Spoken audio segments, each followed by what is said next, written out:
the minority leader for this second edition of the Pan-African Network Youth Parliament, nominate a candidate for this esteemed position of Speaker of this august assembly. Today, I present an individual whose leadership credentials, vision, and commitment to serve make him a toast of many, both home and abroad, and young and old. Madam Clerk, as the former national president of the Ghana Science and Industrial Laboratory Technology Students Association, he led with innovation-driven initiatives that empowered students and advanced scientific discourse. Not only this, the honorable nominated person, or the honorable speaker to be nominated, was a vice president of the TTU Young Agripreneurs Forum under the Cosmos Innovation Center, and highlighted his passion for youth-led agricultural innovation, fostering sustainable solutions to our nation's future. Madam Clerk, Honorable House, as a staunch member of the National Association of Student Speakers Ghana, Honorable House, the person that I'm going to nominate is a member of the National Association of Student Speakers, and not someone who is yet to aspire to be a member of the National Association of Student Speakers. Madam Clerk, the House, his role as an ex-officio member of the Civic Education Club at Takoradi Technical University further underscores his dedication to civic engagement and education. Beyond these accomplishments, Madam Clerk, this individual has served as a class representative and department president for the Science Laboratory Technology Students Association of Ghana at the Takoradi Technical University. Madam Clerk, the House, to summarize everything, the honorable who is going to be nominated has been a kaleidoscope filled with perseverance, grafting, endurance, and has been a colossus of a father to every parliamentarian here. Madam Clerk, I, Honorable Titus Ousudako, the Member of Parliament for the Ghana Institute of Journalism, now UNIMAC, move a motion to nominate Honorable Kennedy Tete as the Speaker of Parliament for the second edition of the Pan-Africa Parliamentary National Youth Mock Sitting. Thank you, Madam Clerk.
this voting process easy.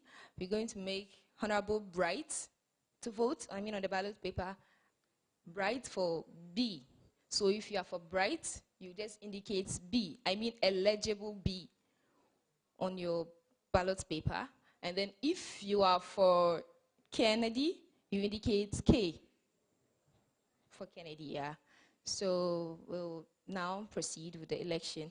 So my deputy clerk will mention the honorable members who will participate in this election.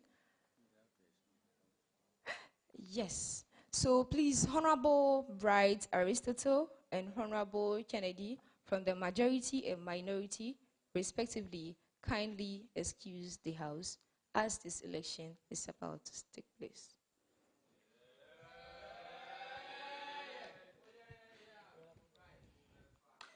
Thank you. Honorable Majority Leader, on which point are you standing, please?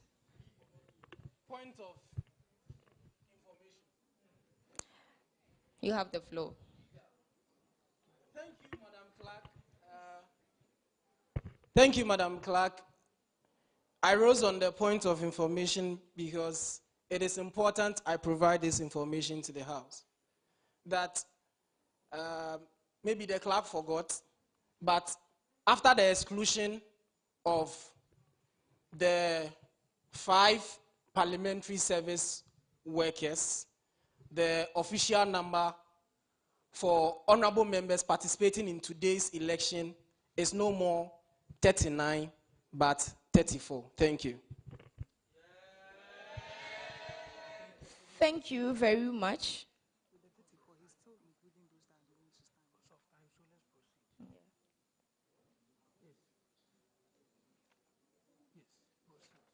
Okay, wait. So, honorable members, pursuant once again to the part 2 order 9 3. Okay, we talked about this earlier. It says, or it reads, an officer of parliament shall give to each member present a ballot paper on which the member may record his vote by writing the name of the person for whom he wishes to vote. But in this case, we are not writing the name, but rather the initial. And then, order 4, member can only vote for someone who has been duly nominated or seconded. So we are going for B or K. No M. B or K.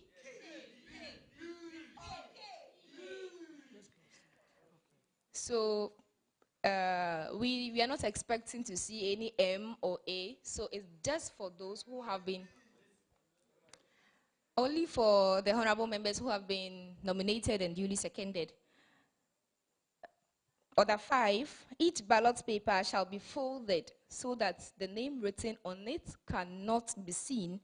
The ballot papers shall then be collected by the Office of Parliament and counted at the table of clerk, who shall then declare the results. So over to my deputy clerk to start the election. Thank you. Honorable Majority Leader, please, you have the floor. Thank you very much, Madam Clerk. I rose again on the point of information.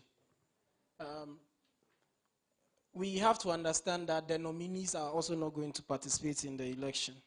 And that's reduced the number to 32, not 34. Thank you.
You move to my deputy clerk on my right-hand side, pick a ballot paper. The ballot papers are signed. So you pick the signed ballot paper, cast your votes, drop it in the ballot box, and you kindly and peacefully have a seat.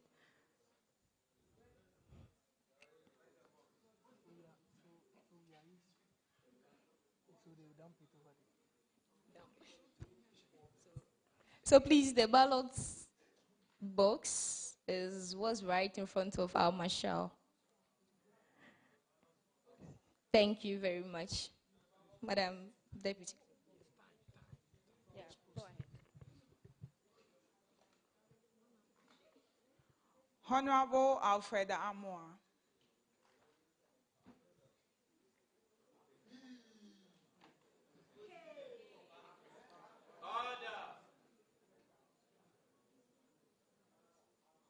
Honorable Isa Rukaya Kachuku.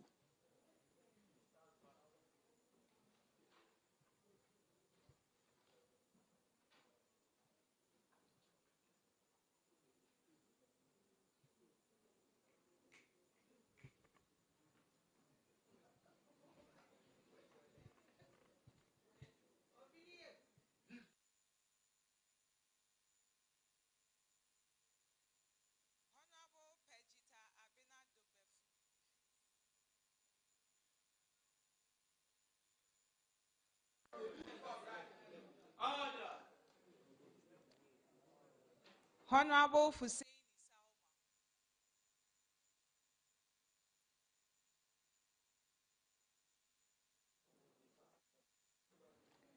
Honorable Portia Na Adoko Ad.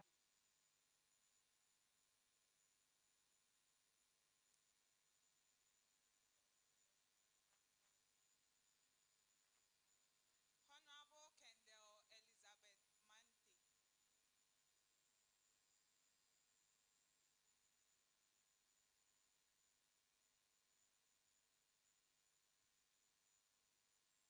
Honorable Devinia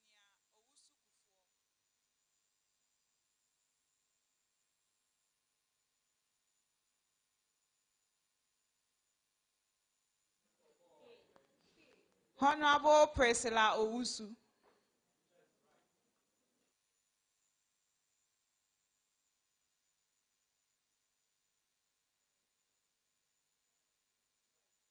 Honorable Iris Yoko Kofi.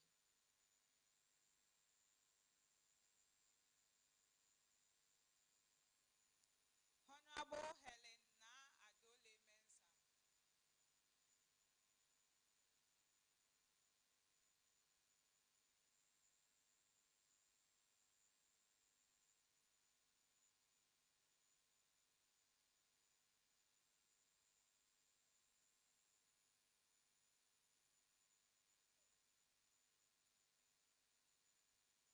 Honorable Doris Lonta.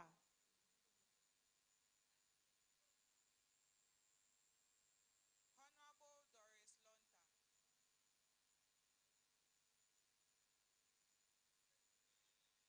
Honorable Doris Lonta.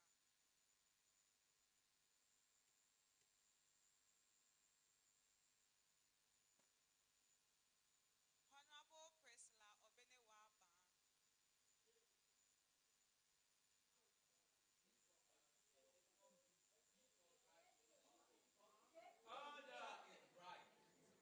Honorable Diana Bilson.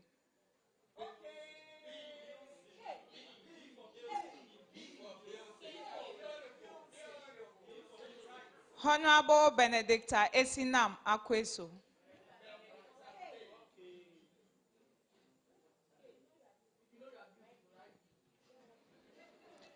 Honorable Elisha Supir Mpwanan.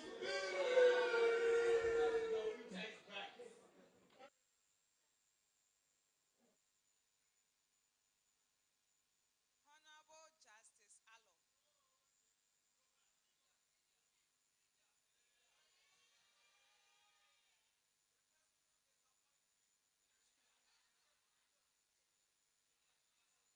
Honorable Mohammed Ridwan.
That concludes our list. Thank you.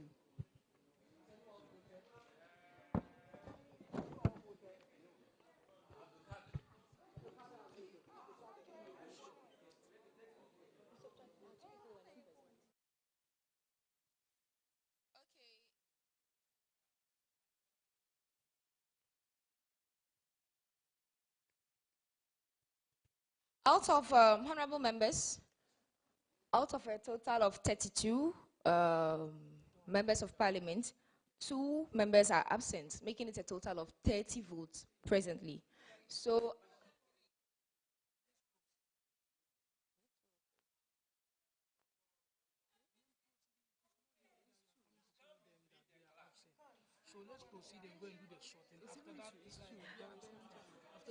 honorable members, 2 members were absent. Thank you.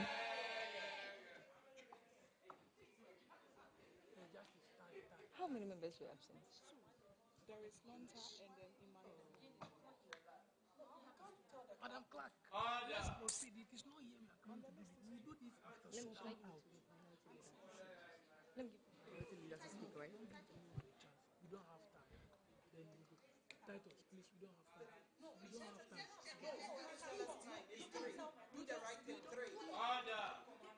Let me just. Honorable Minority Leader, you have the floor. Thank you very much, Madam Clerk. Madam Clerk, before the introduction you made it clear to the House that we are using constitutional procedures. Earlier on, you mentioned a lady is absent, and we had 2 names mentioned absent. Why are you telling us the absentees are just 2 instead of 3? Madam Clerk, you are the Clerk of Parliament, and so you should execute the responsibilities laid on your shoulders well. Thank you, Madam Clerk. Honorable Majority Leader, please kindly resume your seat. Yes. Hello? Thank you very much. So, first, Honorable Majority Leader, please resume your seats. Please resume your seats. Thank you. So, honorable members, I would like to call on my clerks to move to the table and count the total number of votes. Then we take it from there. And I would like to also call on the whips, the caucus whips, to observe it. Thank you.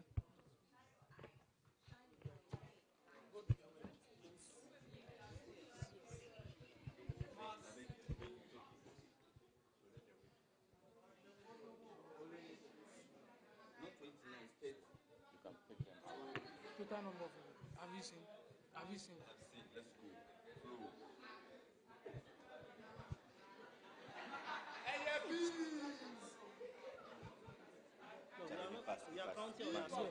One is spherical. Bakusro. So we'll be checking. Okay. So let's start with the numbers. Let's start with the numbers. Please. Yes.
members, order in the house.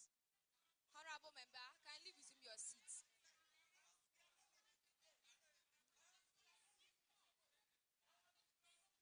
Honorable members, order in the house.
Okay. Honorable members, for clarity. Okay, honorable members, for clarity and of course neutrality, I would like to mention each voter, then you be abstaining.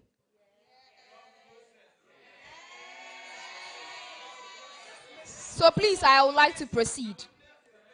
Honorable Alfreda Amwa, Honorable Issa Rukaya, Honorable Pejita, Honorable Fuseini Salma, Honorable Portia Na Adoko, Honorable Kendall,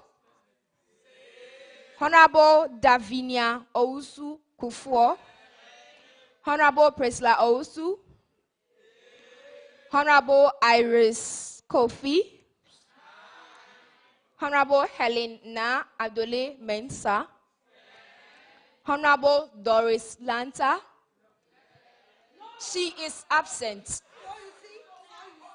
I know, see, this honorable member and another person is whom I know to be absent. But we are just using this for clarity. So, Honorable Doris is absent, making currently the total of 10. So, we're moving to Honorable Prisla Obenewa Ba, Honorable Benedicta Esinam, Honorable Diana Bilson, Honorable Elisha Supir, Honorable Justice Alo, Honorable Muhammad Redwan, Honorable Akoto Prosper Dion,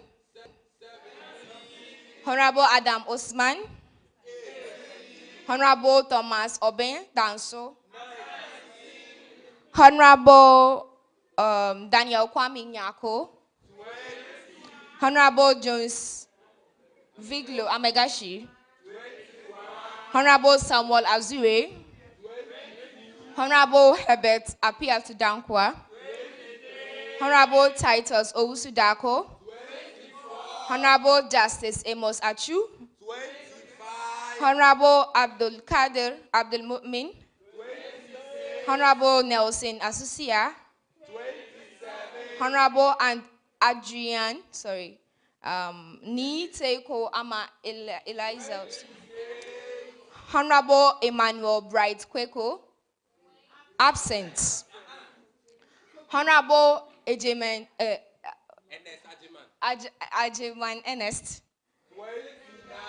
Honorable Muhammad Shamsuddin Ibrahim. And my list is Honorable Shamsuddin. So my list.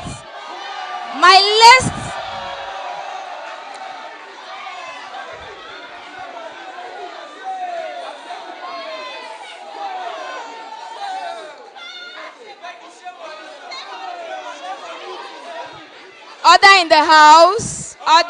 in the house. Honorable members, Honorable Majority Leader, Minority Caucus, Majority Caucus, please, order in the house. So, there is now clarity, right? Yes, are you okay now?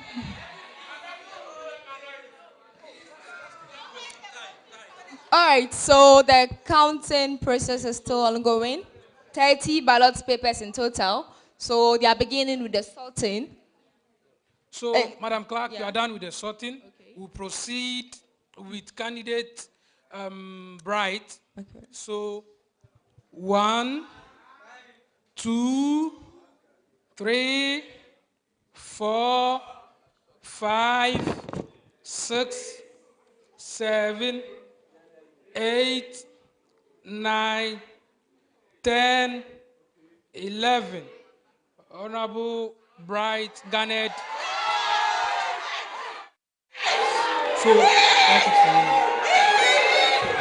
Honorable Minority Caucus, please order.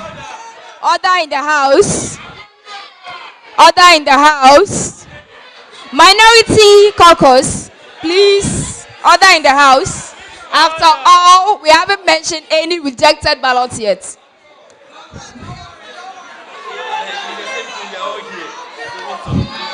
So we proceed. Order in the house, please. Let's proceed with the ballot of Honorable Kennedy. 1, 2, 3, 4, 5, 6, 7, 8, 9, 10, 11, 12, 13, 14, 15, 16, 17, 18, 19. It is finished. So 0. Yes, so 0 rejected.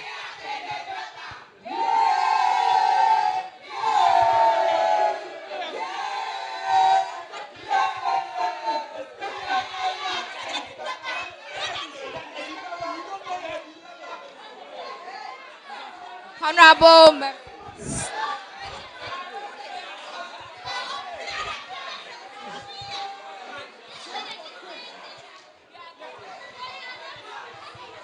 members, order in this house.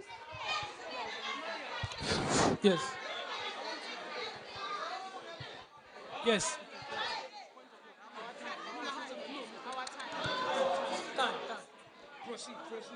Proceed. Okay, honorable members.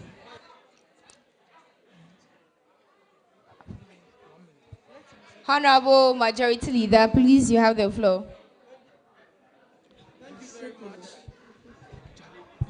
Thank you very much, Madam Clerk. I'm rising on point of order and point of correction at the same time. This is a house of records, and it's a house of proceedings and legislations.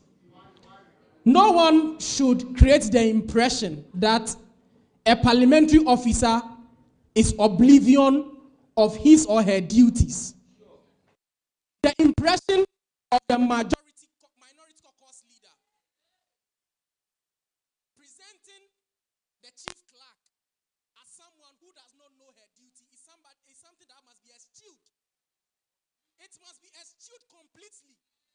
We will not, as a majority caucus leader and a majority caucus, we will not tolerate and accept any posture presenting a parliamentary officer as someone who is oblivious and ignorant of his or her duty. The reason why it is a gross disrespect to parliamentary proceedings and rudiments.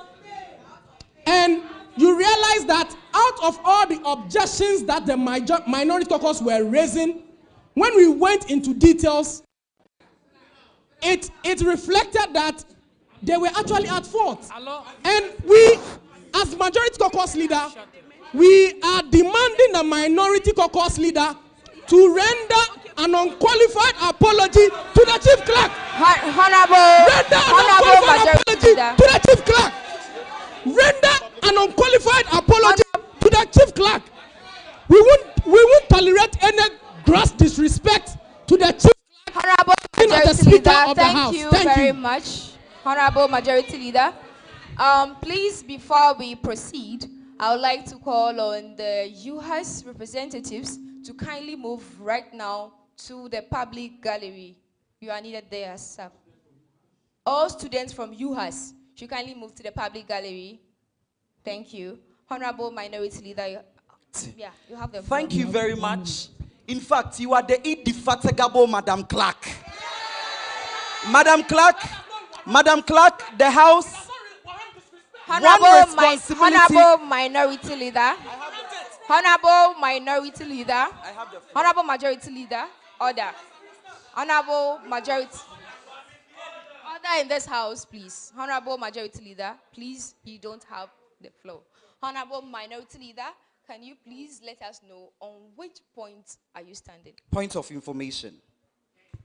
Thank you very much, Madam Clerk. Madam Clerk, there are three responsibilities of the Member of Parliament. One, we have the representative role. Two, oversight. And three, legislative role. Madam Clerk, Madam Clerk, in conjunction with the oversight role, I was ensuring checks and balance through the electoral process. And so, Madam Clerk, I salute you, I respect you. If in any way my actions as the minority leader even hinders the procedures of this house, I apologize. And so, Madam Clerk, we salute you. Thank you. Thank you very much, honorable members. Honorable members. Order in this house, please. Honorable members, upon from the just conducted election, Speaker candidate Bright had, the total number of votes is 30. Speaker candidate Honorable Aristotle Bright had 11 votes. And that's...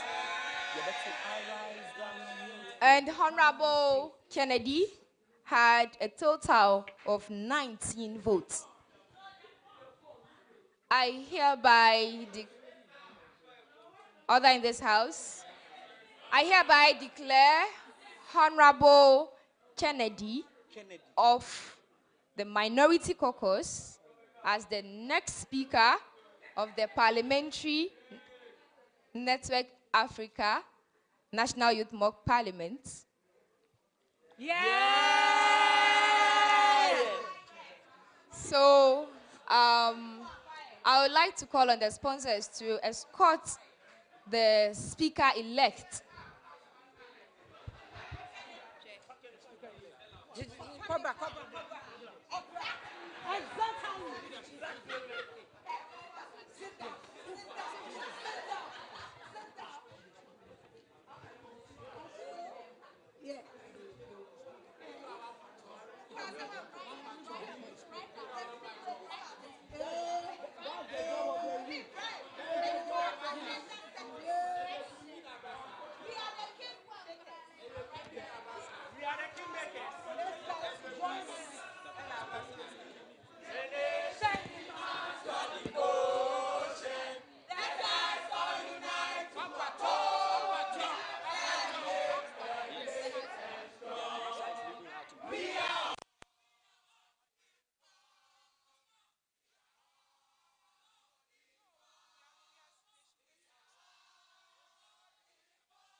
Congratulations, Honorable Kennedy Tete. But before you take the seat as the Speaker, you have to subscribe to the oath of allegiance and that of the oath of the Speaker. So you raise your right hand and repeat after me. We are starting with the oath of allegiance.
I,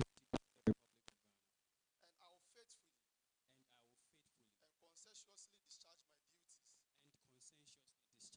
duties as Speaker of the National Youth Parliament.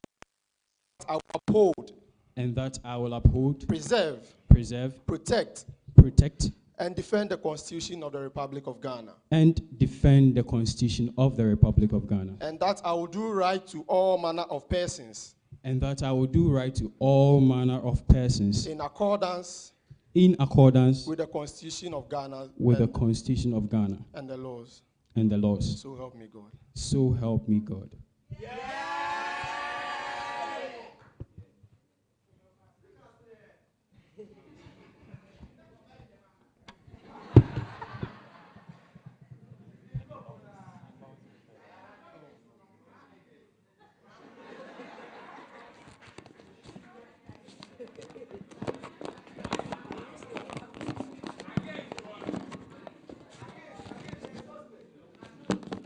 Congratulations, Right Honorable Kennedy Tete. You will now take the chair as the Speaker.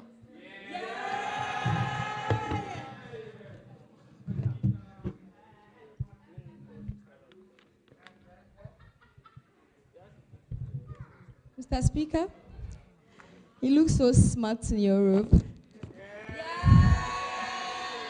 May I, on behalf of this House, congratulate you for being elected as Thank the you. Speaker and assumption of your office. Congratulations.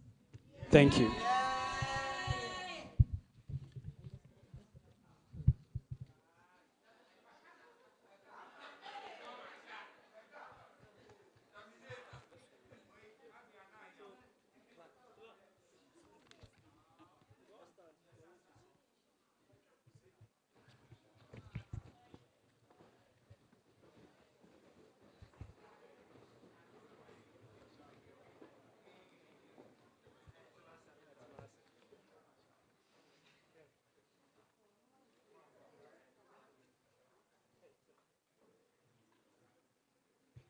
Honorable members, kindly resume your seat.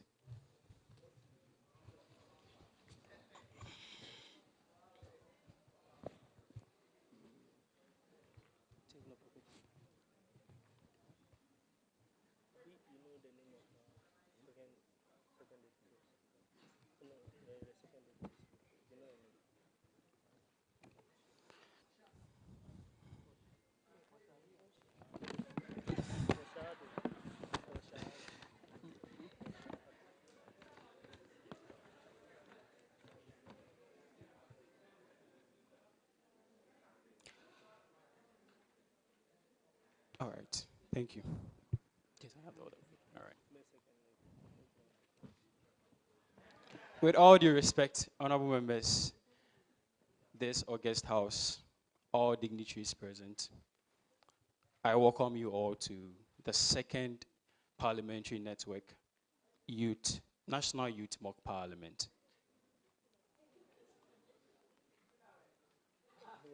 I will sit. But before I do that, as a sign of respect, we have a few dignitaries in our midst that we would like to acknowledge. But before that, I would like to thank the entire House for your collaboration prior to the election, your conduct. We admit there were a few hits in there, but everything was under control in the end. Thank you very much.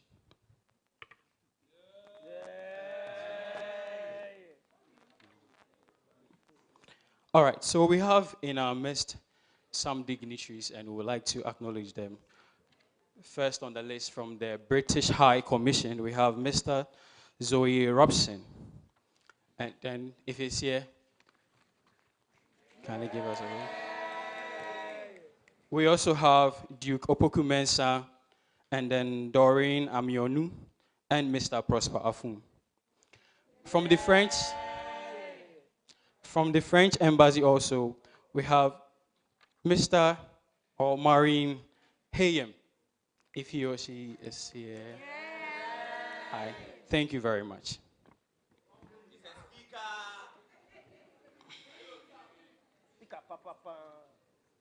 Honorable members, at this juncture, I would like to administer the oath of office to the newly elected members of the second PN Africa National Youth Mock Parliament. Shall we be upstanding?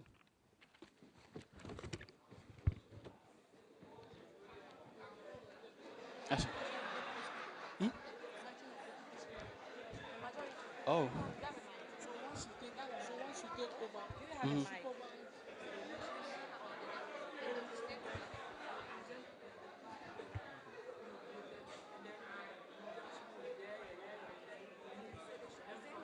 The oath.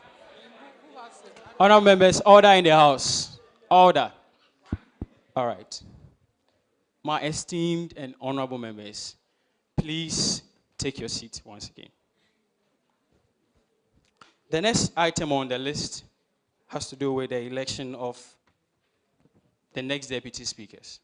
And so I'll call on the various leadership of the caucuses, first with the majority leader, to present to us their nominee.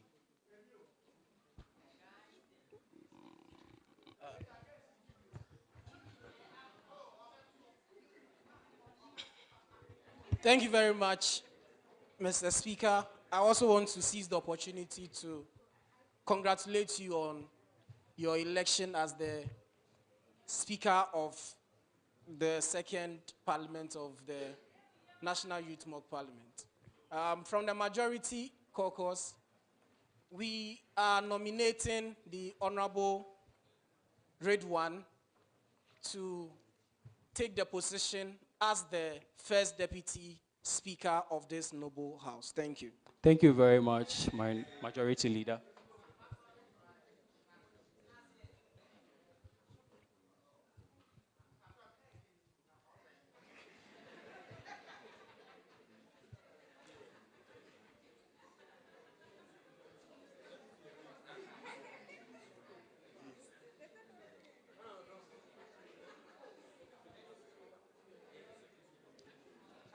All right. Okay. Thank you very much. Before we move on to the secondment, it will be deemed fit if the newly elected members of the parliament are sworn in and recognized. Then we proceed on to the election of the deputy speakers. As the saying goes, Sankofa Yenchi. So we go back. All right, so honorable members, shall we be upstanding and take the oath of office?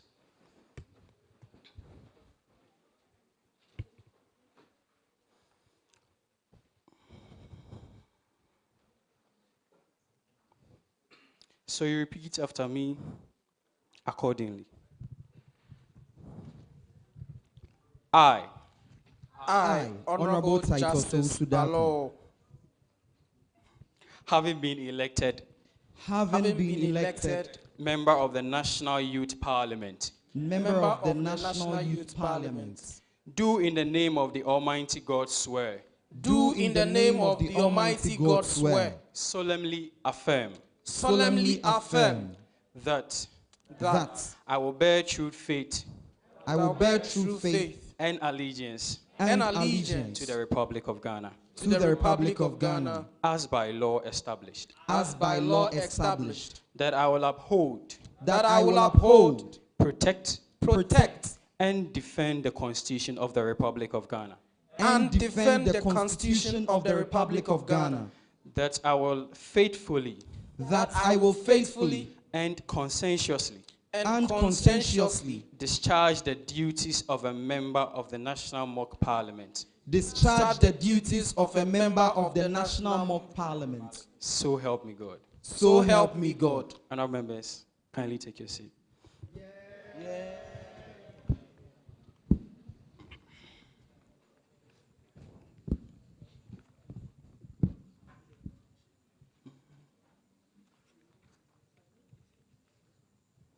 Okay.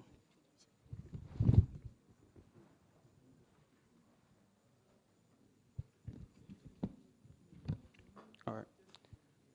Thank you, table of office. We have other dignitaries also in our midst that would like to acknowledge them quickly, and then we continue with the business of the day. From the German embassy, we have Said Yassim. And also the coordinator of student parliament is here in our midst from the Department of Public Engagement in the person of Mr. Mustafa Ahmed. Thank you. All right. Honourable members, now we move on to the election of the deputy speakers. And then I'd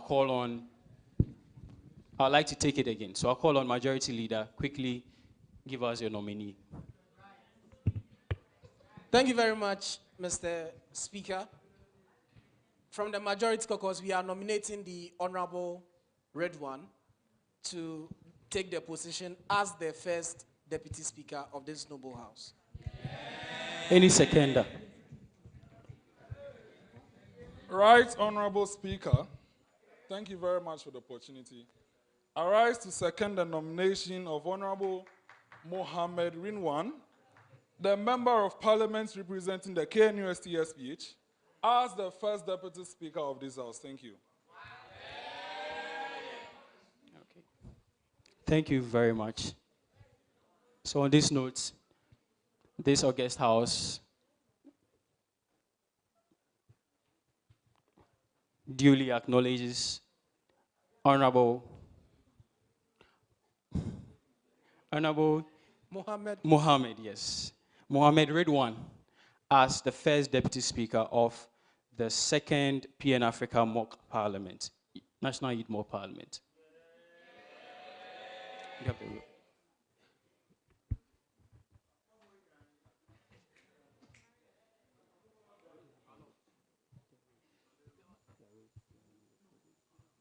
All right.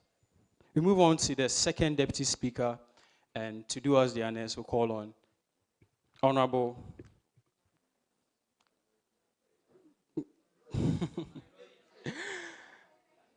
Honorable Titus.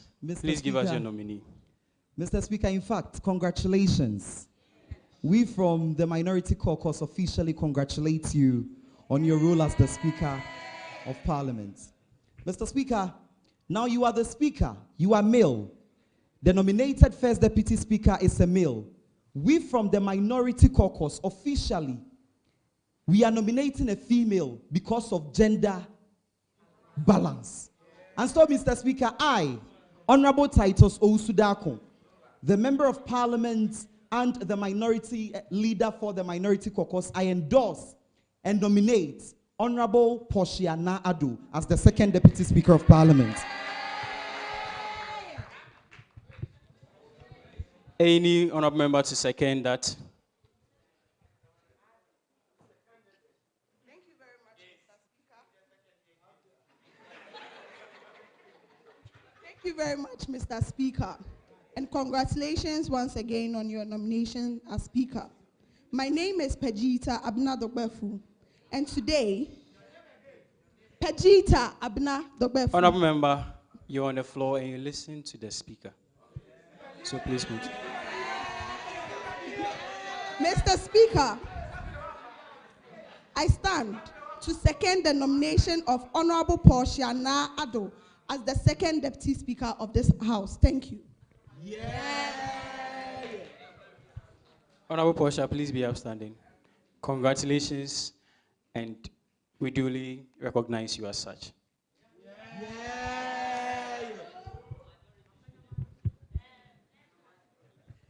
Honorable members, thank you for the coordination so far. Without wasting much time, we move to the next item on the order paper, which is item number 8. Order in the House, which is item number 8, for questions.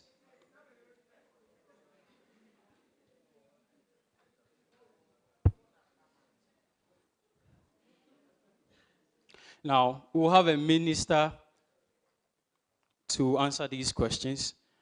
And before that, we'll take the first question. I'll take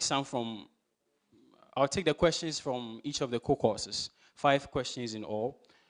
We'll start with the Eastern Regional Member of Parliament.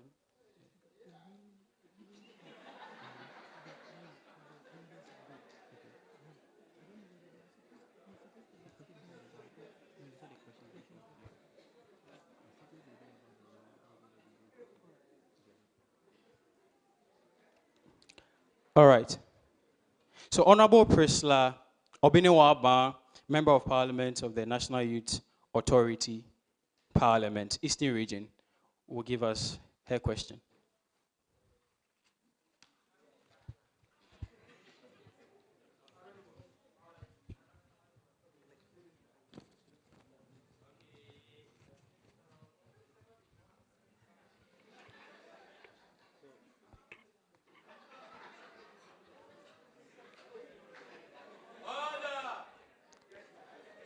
Before, order in the House. Order in the House. Before Honorable Obinewa gives a question, we'd like to call the Minister Designate. That is Minister of Foreign Affairs.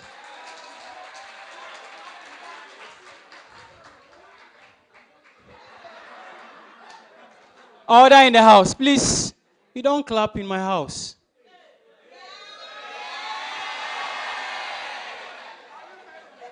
Order. Order. So we'll call on the Minister of Foreign Affairs.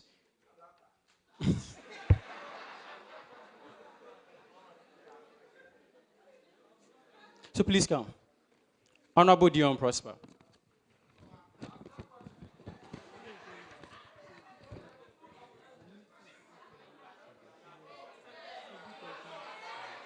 Order in the House.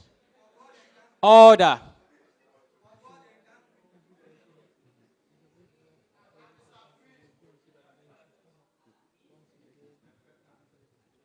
All right. So, Minister, you're welcome. So we'll take the first question from the Honorable Member from the Minority Caucus. Honorable, I would like to ask that how well is ECOWAS helping in safeguarding the constitutional rule in member states to avoid leaders turning their seats into monarchy?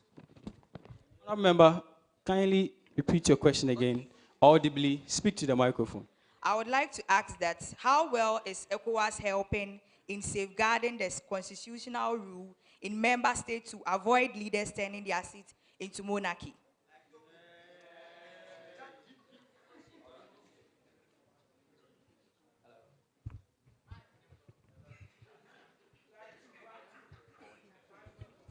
All right, so, Hello.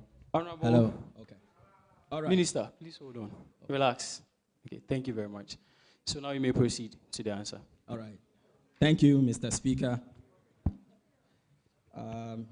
Before I answer the question, I want to reiterate, fear delegates. Honorable Member, ECOWAS, over the 50 years, the past 50 years, has done a lot for this sub-region, but it has not come with limitations. ECOWAS has tried to reinstate constitutional rule in some of our member states, countries. But because we are unable to enforce our protocols strictly, some of the members fail to heed to the protocols, thereby staying in power for more than they are needed. A critical example is Togo. But ECOWAS currently is preparing to ensure that proper constitutionalism is returned to that sub-region or that country. Thank you. All right. So we proceed on to the next question.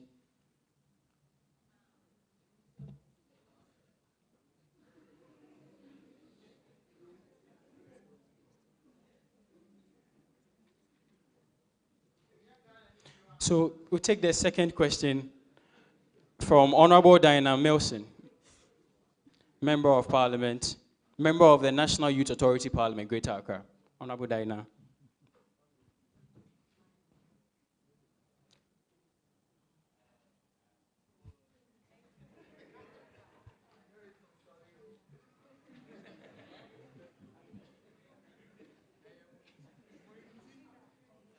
Thank you very much, Mr. Speaker. I would like to ask the Minister that what role do you see for youth and civil society in ECOWAS reform? Thank you. Honorable Minister, before you answer, I think I'll have to make this clear. Please be snappy with your response and precise as well. Thank you. Now you may proceed on to the answer. Thank you, Mr. Speaker. Mr. Speaker, the youth and civil society play a critical role in every country. Civil society ensure especially accountability and fairness in our governance. They also help us in educating the masses, especially where the governmental institutions are unable to reach. So we tap into their knowledge to help make decisions better for the sub-region. When it comes to the youth, in fact, the youth are not the future leaders, but they are, or we are the current leaders. And therefore, the youth involvement is a critical aspect of ECOWAS, protocols now. When the youth are given the opportunity, they can do far better, and that is what we are implementing and pushing for now. Critical example is what is happening in Ghana, where the youth are given the free opportunity to operate willingly without the government even sponsoring. And I want to cite that of the bus stop boys. They are doing marvelously well in the cities, and if the ECOWAS countries, the member states, are able to implement same across the sub-region, I believe West Africa will become one of the cleanest cities. Thank you. Thank you very much, Honorable. We proceed on to the next question from Honorable Helena Adole Mensah. She belongs to the University of Ghana Parliament, UGPH. Honorable, please be quick with your question.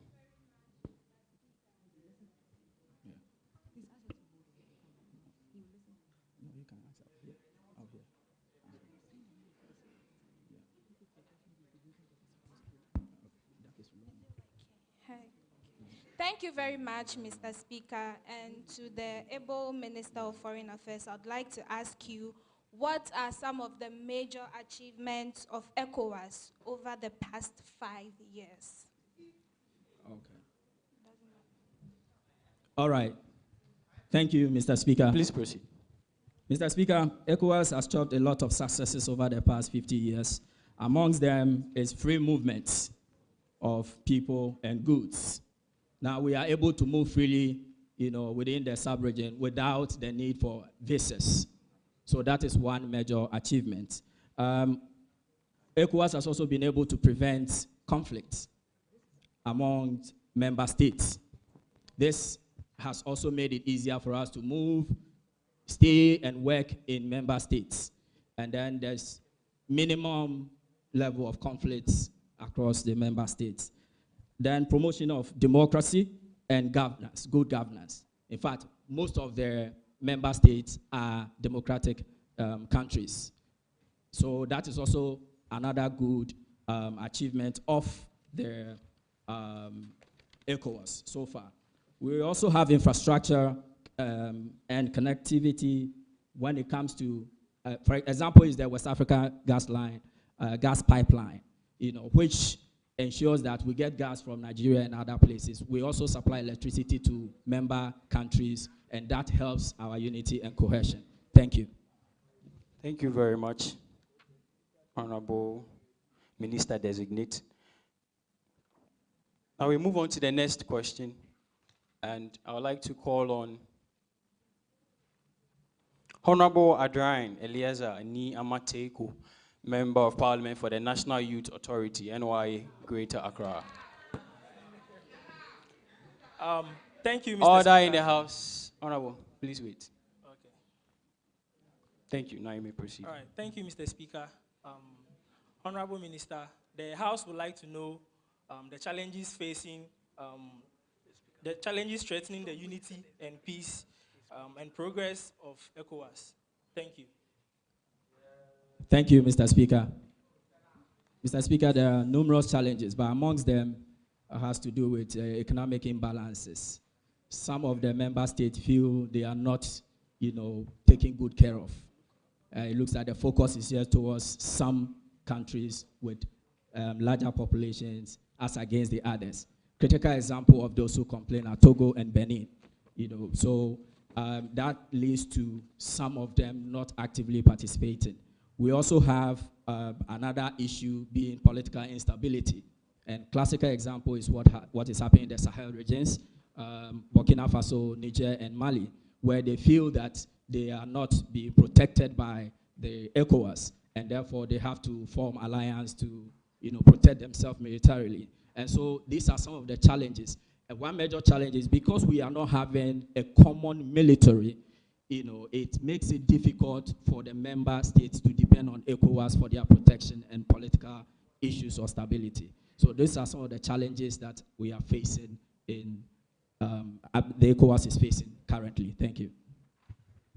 Okay, there is a follow-up question, and then we'll call on Honorable Abdul Kadir Abdul Mumuni, Member of Parliament for the Islamic University Student Parliament. Honorable. Thank you very much, Mr. Speaker. Please, that's the last one, so please snap it with that. Okay. Thank you. Honorable, you have told us the challenges threatening the unity and progress of ECOWAS. So, we'd like to know what the ECOWAS Parliament and the National Parliament, what role can they play to address these challenges and restore trust? Thank you. All right. Thank you, Mr. Speaker. The National Parliament and the ECOWAS Parliament has so many, or some roles to play to ensure the stability. We can address the challenges and restore trust. The National Parliament must play a proactive role in holding governments accountable, enforcing compliance with democratic principles, and ensure transparency in governance. They must also amplify the voices of citizens. And in fact, we must ensure we include the youth in decision making. Because if we do not include the youth in decision making, they are the ones that will revolt. And we will not get the stability and the development we need. So the youth, bringing the youth together and helping them to become part and parcel of the ECOWAS Parliament is one of the main ways to send the message down there and to help prevent these conflicts and challenges. Thank you. All right, thank you very much. The very last one, yes. Honorable, yes, please.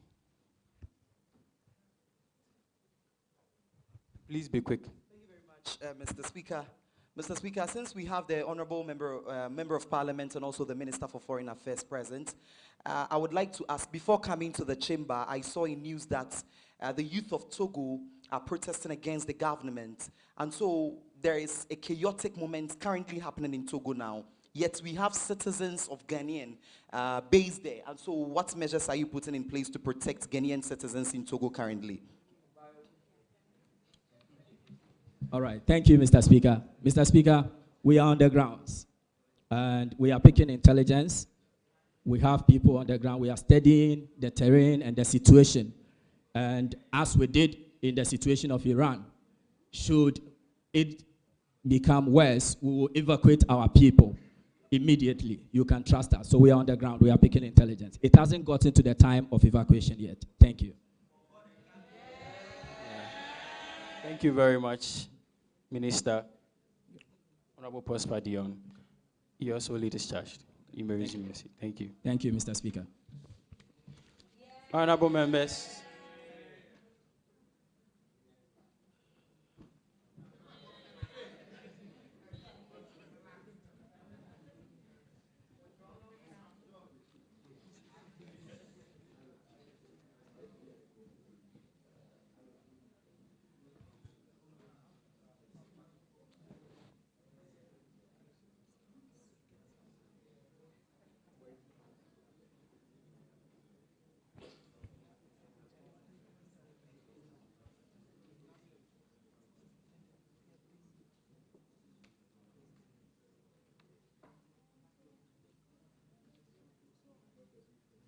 All right. Thank you. Before we move on to the next item on the list, we can't continue without acknowledging this very honorable person in our midst. And that is the Director for Public Engagement of the Ghana Parliament. No other person than Superintendent Efia Tenge. Let's give her a beautiful yeah. Thank you very much for honoring our invitation. Honorable members, we move on to item number 9, which will be the statement. Now we have the chairman for the Lands and the Natural Resources Committee of the National Youth Mock Parliament, and this honorable person will be presenting the statement. So without much ado, we'll call on the honorable member to do us the honors.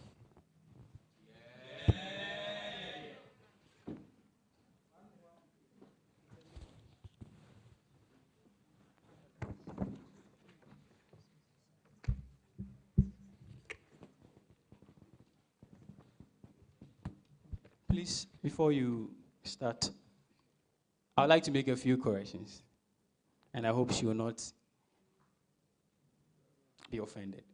So, the director is in the person of Superintendent Mrs. Efia Tenge, retired. I think she deserves another round of yeah. Thank you very much. Honorable member. Mr. Speaker, I rise today to address this honorable house on the pressing issue of Galamsey and its devastating impact on our environment and national development. As we are all aware, illegal mining, popularly known as Galamsey, has seen a troubling rise in recent years involving both the young and old, with a particularly high level of participation among the youth. Mr. Speaker, the environmental destruction caused by Galamsey is undeniable. Our rivers are polluted, forest reserves depleted, and farmlands rendered unproductive.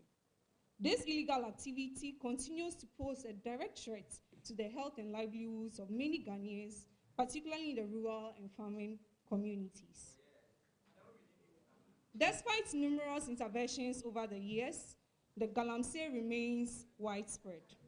Its persistence highlights not only challenges in enforcement, but also the weakening of institutional structures, political interference, and a general lack of sustained accountability. Mr. Speaker, we cannot continue to tolerate a system where the law is applied selectively based on one's status or connection. Mr. Speaker, It is worth acknowledging recent steps taken by the government in addressing this crisis. The reactivation of the Operation Halt 2, which involved the deployment of military task forces to flush out illegal miners from forest reserves and river bodies. It is commendable.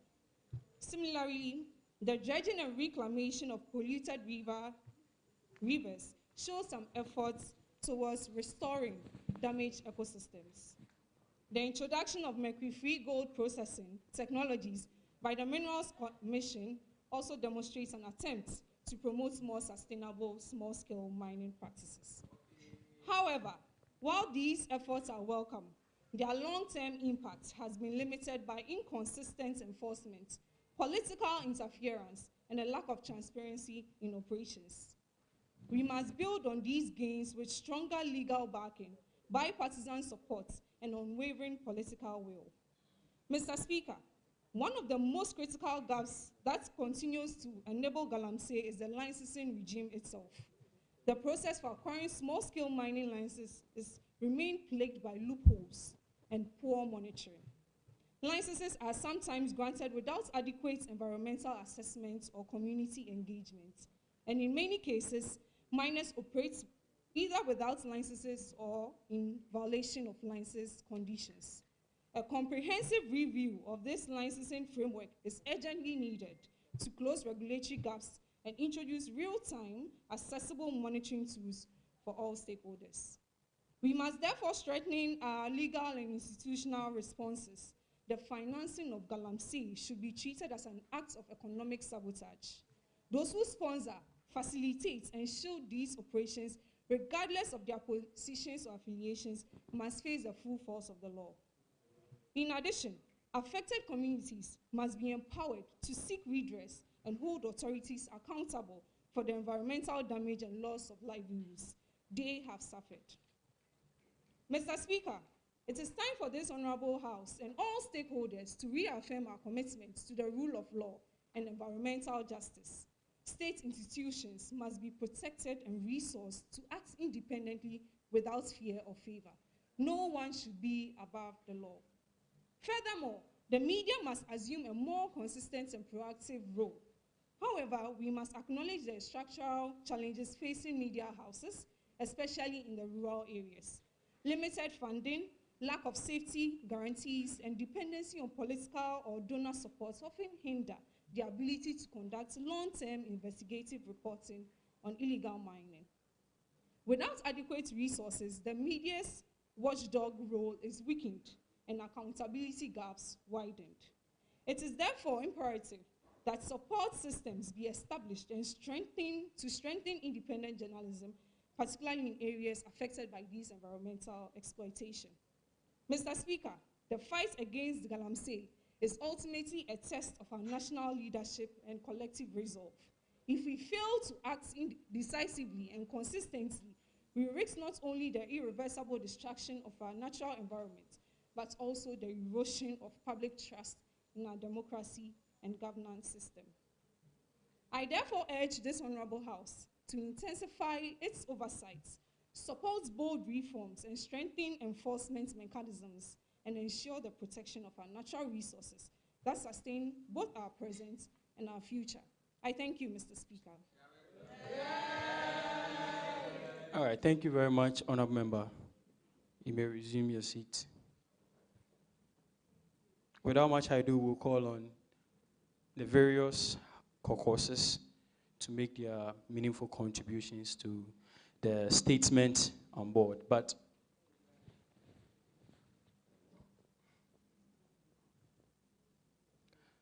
these contributions are going to be very snappy, very precise.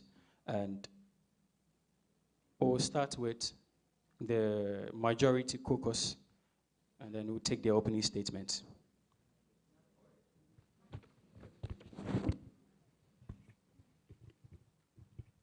Mr. Speaker, thank you very much for the privilege and opportunity.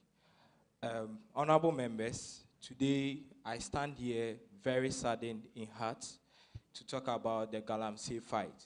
In fact, as a member of parliament and also a member of this honorable house, I'm very saddened because we started Galamsey as an economic activity, and then yet it has yielded a negative impact in the lives of our livelihoods.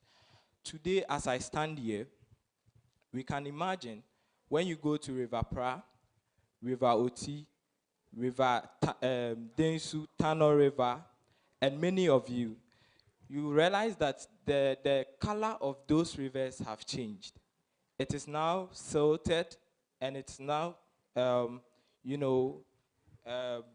added with silt and other toxins. So, Mr. Speaker, in fact, as a member of parliament, every day when I count on this particular incident as Galamsey fight, I become very saddened. And so I want to propose measures to the government to take in place, which I'll deem it... Honourable Member, please, you have 2 minutes more. Yes, which I'll deem it: 1, immediate prosecution of various people who are actively involved in Galamsey.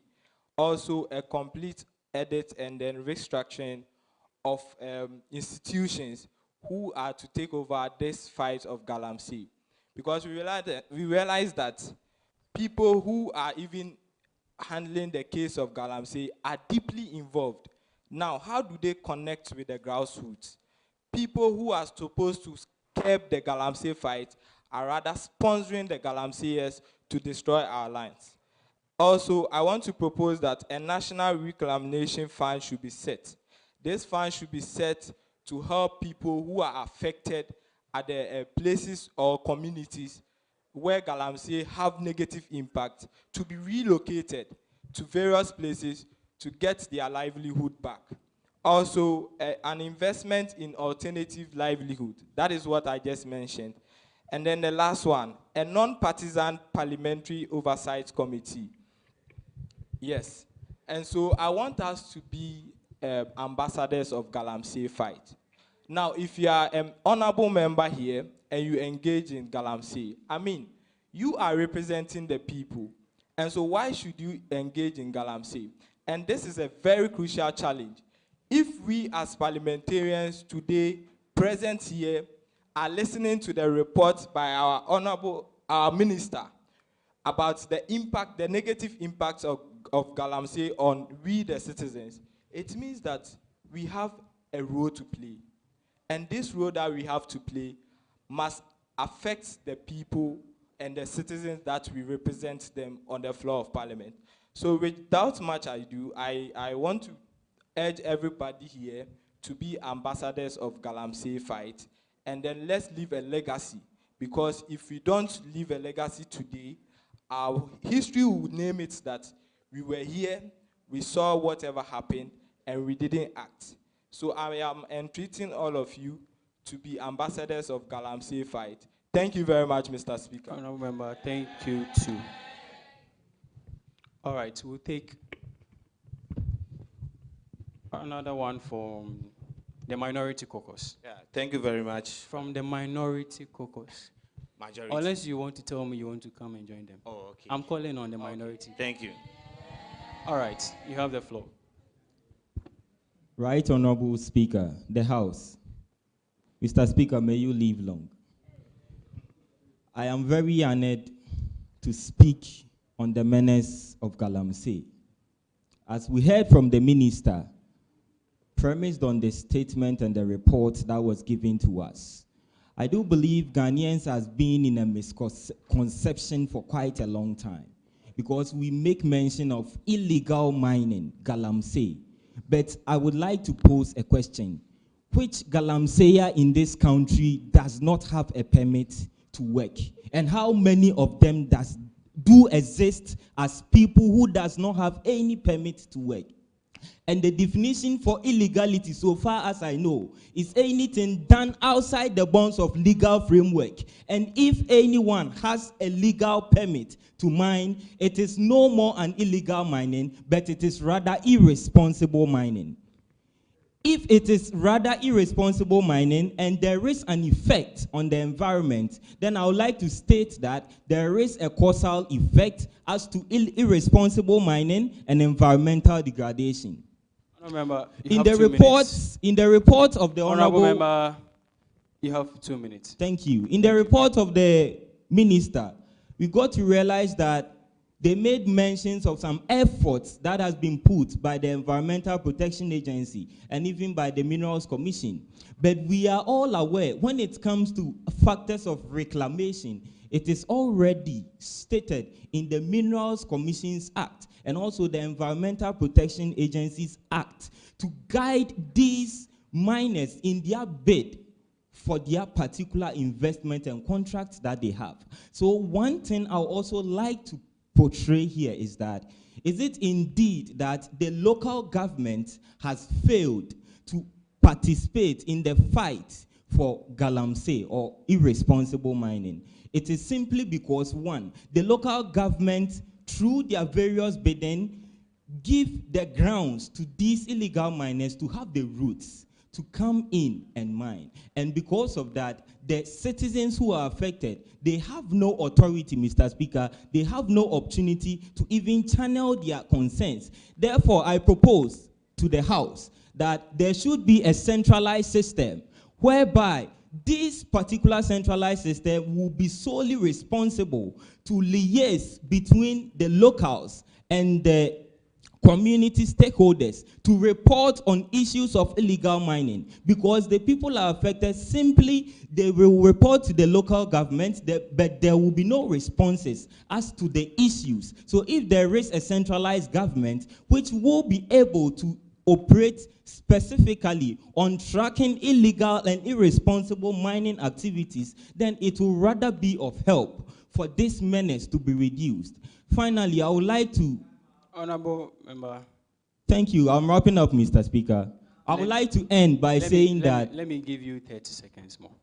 Thank you, Mr. Speaker. I'm in a leave good long. mood, so 30 seconds. I would like to state that it is high time we move beyond complaining.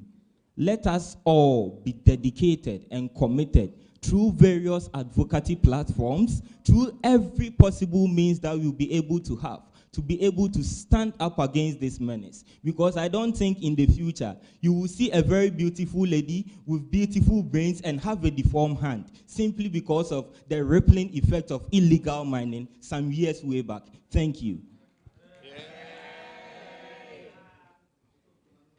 Honorable Member, thank you very much. Let me pick another one from the majority caucus. Thank you, Honorable Speaker, for the opportunity given. In addition to what our Honorable Member Benedicta just read, I possess Honorable deep Member, please hold on. Kindly know that you have 2 minutes. Yes, okay, please. To make your submission within this time frame. Yes, please. I possess a deep understanding of the negative and positive impact of this galamsey on our people and wildlife. However, I must highlight that solving the galamsey problem, particularly illegal ones, because we have legal ones available who are doing the right thing, so we cannot condemn all galamseyers. It's a challenge due to the monetization of our elections. Yes, 90% of us here are sponsored by these galamsey campaigns. And I must say, some of them are even part of us. Yes. And you it's mean not to because say of that there are some galamseyers who are MPs? Yes, this is a house of record. Remember, I know this is a house of record. Yes. So would you like to put out some names? For one or two reasons, I won't mention names, but we know that most of our elections are sponsored by these illegal miners.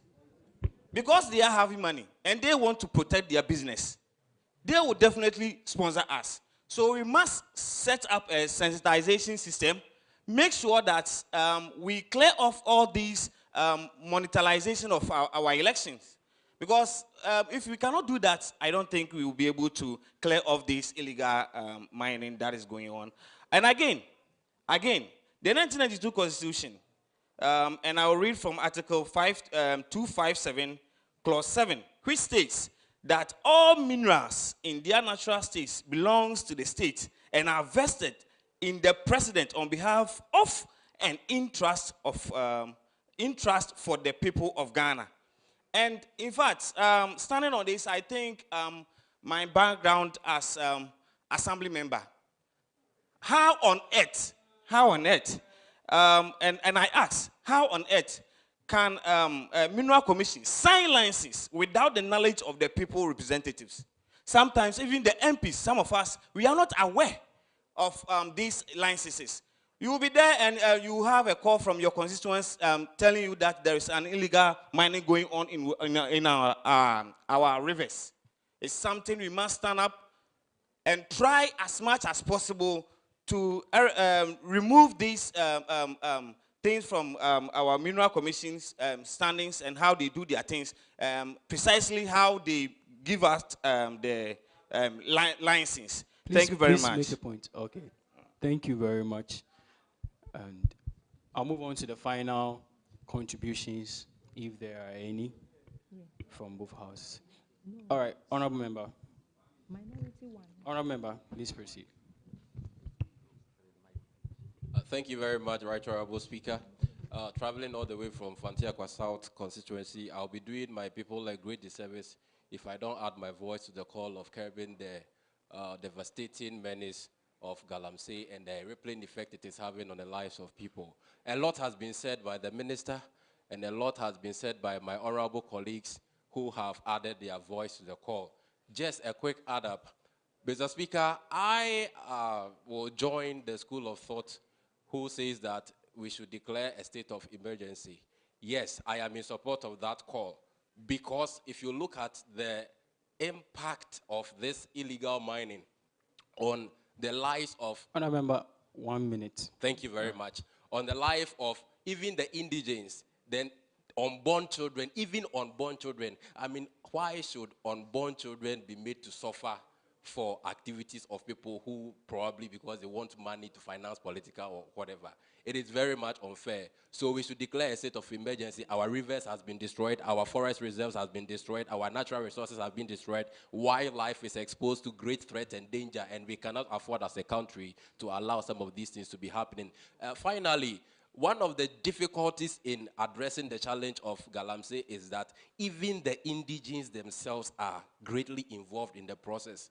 You make an attempt to fight against Galamsey, and you realize that they think you are taking their job away from them, because that is what they do to finance their houses for livelihood purposes. And so it makes the fight very difficult if I am fighting against Galamsey to protect this community, and the community folks themselves are fighting back against me. It makes the fight very difficult. So I think on this note, we have to intensify education, sensitization. We have the National Commission for Civic Education and various governmental bodies to help in educating our community folks, especially in the rural areas, about the rippling effect of the illegal mining, so that as a country collectively, we all can make efforts towards addressing this challenge. On this note, I duly submit, Right Honorable Speaker.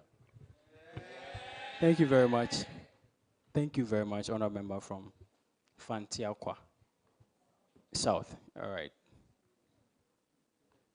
Now, I'm taking the very last one from the Minority Caucus. The very last one. Okay. You have the floor now, Honorable Kendo.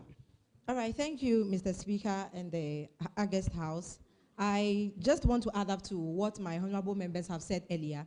He stated that we are focusing our minds on the lower level miners. But the question I want to ask is, have we created employment for the lower level miners?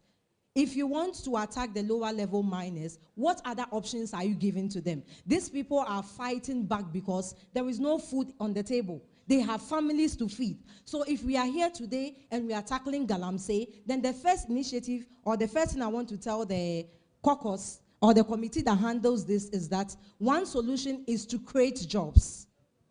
Once there are jobs and people are engaging in the acts, you have every right to stop them and you have every right to speak about it. Secondly, there is lots of revenue being lost.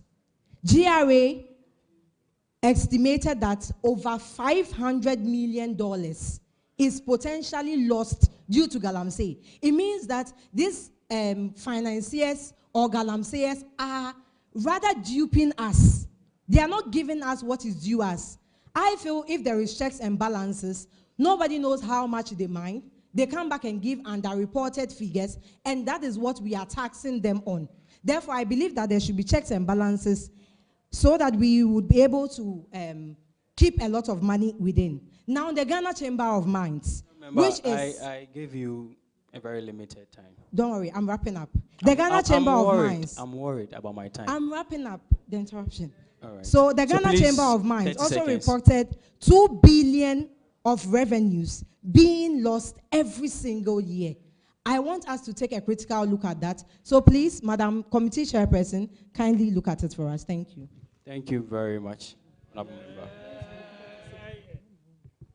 We cannot do this without hearing from my able caucus leaders.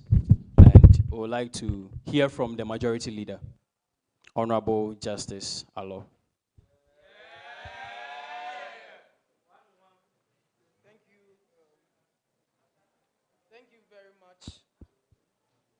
Mr. Speaker, for the opportunity. Galamsey has become an existential threat to us as Ghanaians, and it is important that the proliferation of illegal mining, popularly known as Galamsey, which I mentioned earlier, has become a threat to us, is approached holistically.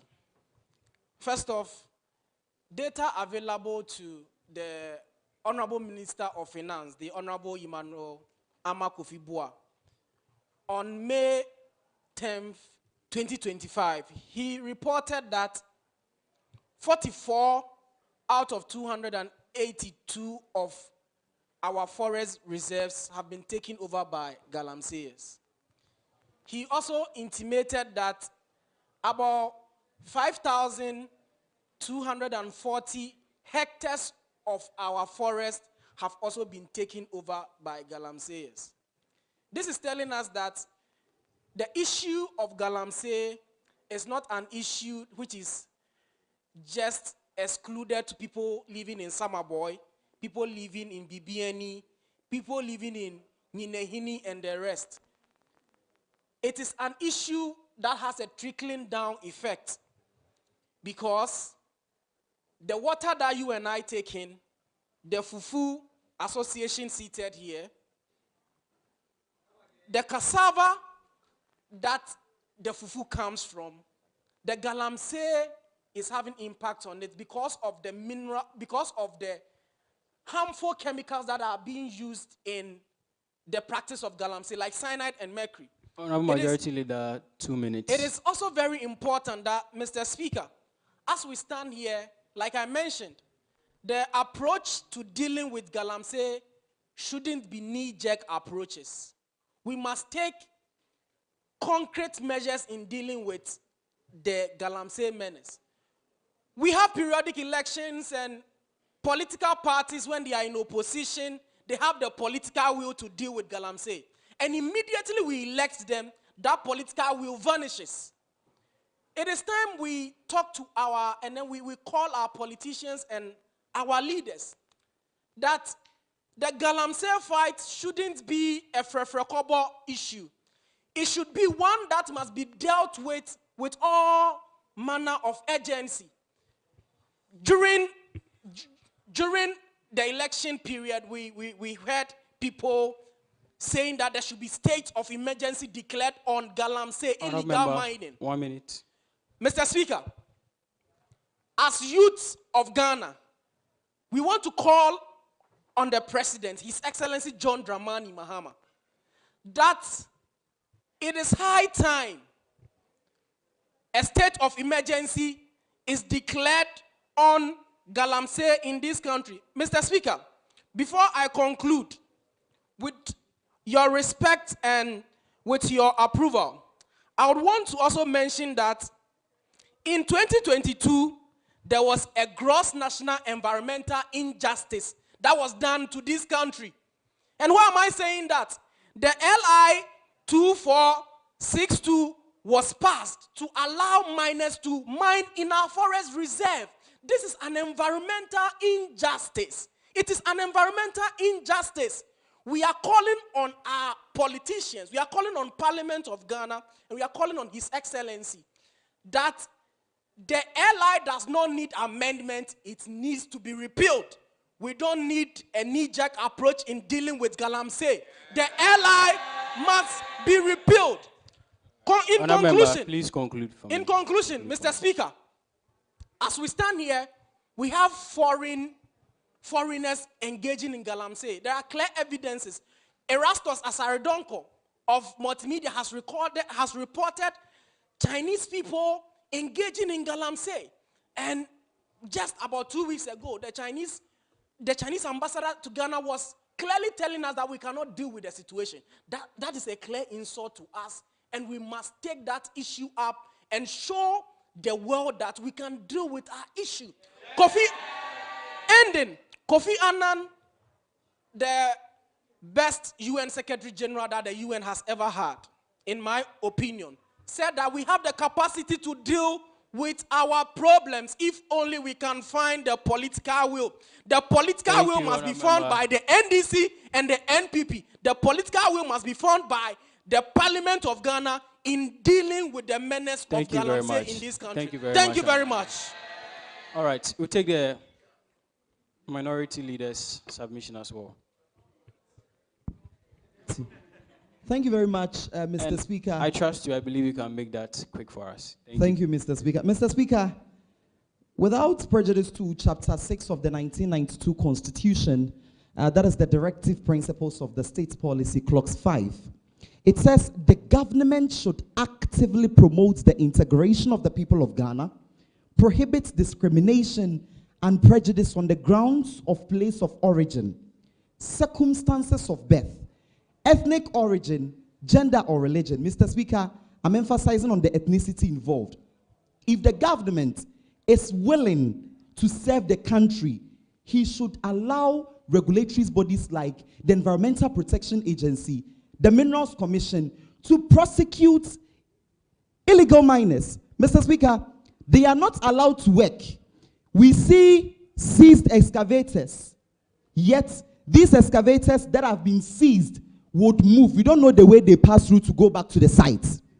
Mr. Speaker, we are cautioning the government that he should declare state of emergency, allow regulatory bodies like the Minerals Commission and the Environmental Protection Agency to work. Again, Mr. Speaker, it is stated here, according to the British Broadcasting Corporation, that 19,000 acres of land, talking of the likes of Western region, Eastern region, Ashanti region, have been, Mr. Speaker, destroyed. Mr. Speaker, it is high time we stand fervently and speak, advocate, and put action into Galamsey. Mr. Speaker, on the minority side, we would align with the majority side and caution the government to humongously end Galamsey now. Thank you, Mr. Speaker. Thank you very much. My minority and then majority leaders. All right. I would like to ask if there are any indication from the leaders of the various houses. Do you have any indications for us?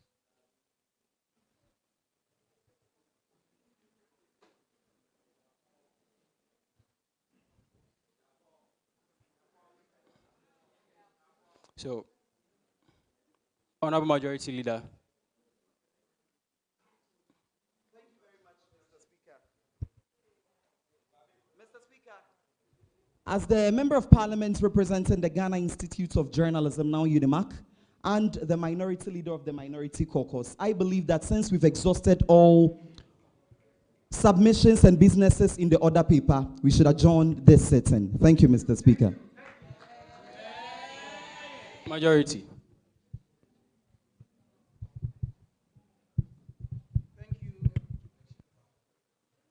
Thank you very much, Mr. Speaker. As the majority leader of the Caucus of Growth and Excellence, I rise to second the motion moved by the Honorable Titus Owusu Dakun of the Minority Caucus, who is the minority leader, for the adjournment of proceedings of the second edition of the National Mock Parliament. Thank you, Mr. Speaker. Honourable members, on this note, having heard from both sides,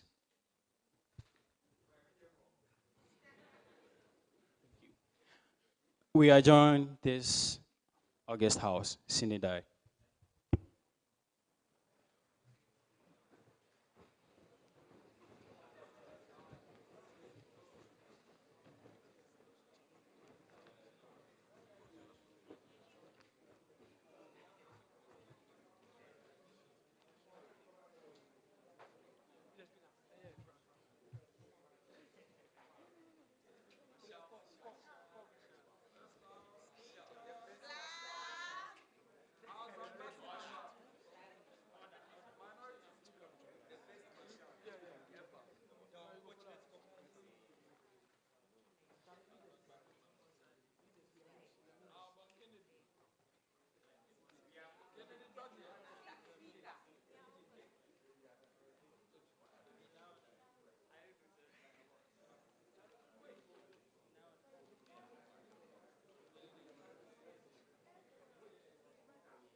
Oh, yeah.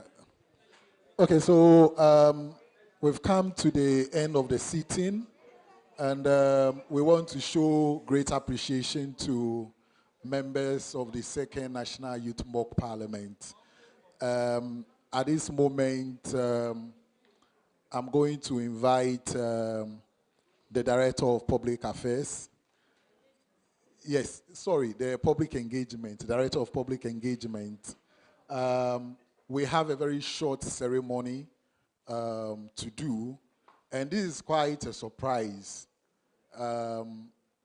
We did not anticipate this, but Director, being so grateful, has arranged this. So we have a very short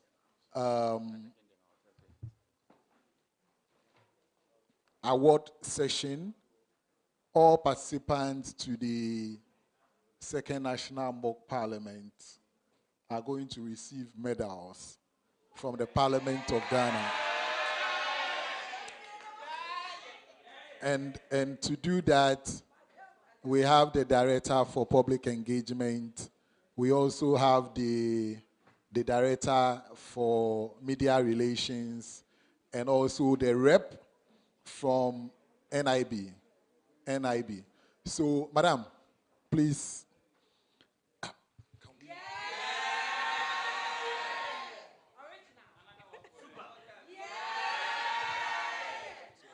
Hey, this fans. All right, I think that we need to give ourselves a round of applause. Oh, you are so hungry. You cannot be home and be hungry. It is not possible. The House of Representation, House of Accountability, and House of Democracy. It is your home, isn't it? Yeah, so you cannot be here and be hungry. When you have your Right Honorable Speaker, he himself, having sanctioned this, please, be rest assured. Okay? All right.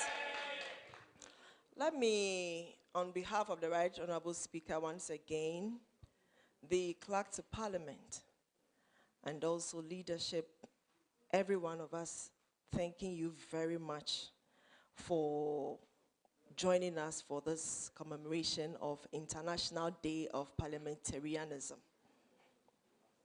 And whilst I sit there and listen to you, in my mind I said, I wish I was this confident when I was your age. Because I was so excited with what I was seeing, particularly you. And I was like, I wish to see what this man will become one day. And this is how, they've given you a name already. And this is how it starts. Something in you must propel you. And I see that with him all the time, just that he's looking more handsome than I saw him some years back. Maybe he's working, the dollars are started flowing in. So please, whatever you believe in, whatever you think you can do to promote your country, please do it. Just be sure about it. With dedication and focus, I believe you can get there.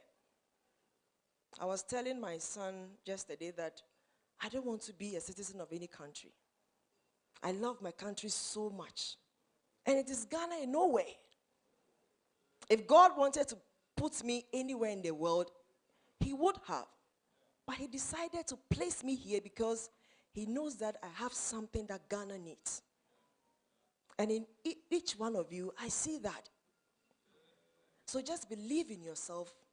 If this is the way you have chosen to go, continue with it with consistency, dedication, hard work. I am sure you will get there one day. And so I want to thank you again for joining us for this second segment of the celebration, the World Parliament Day. Most of you came in the afternoon, and so it was a beautiful ceremony in the morning. And this is the second part. It hasn't ended. We would continue. And we pray that a time will come where the youth of Ghana would have its own voice.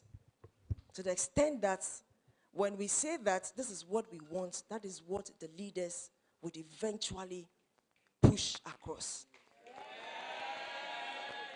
And so this is why I also want to commend the PN Africa, led by Sami Obeng himself. He's doing so well. I saw Mr. Ansan, each one of you, the marshal, the speaker. Anytime we say that, hey, we're going quickly. Even UDS, are they here? They are there. I'm told they were writing exams. And we told them that, please, you may have to come for your own good. They didn't know that they were going to win.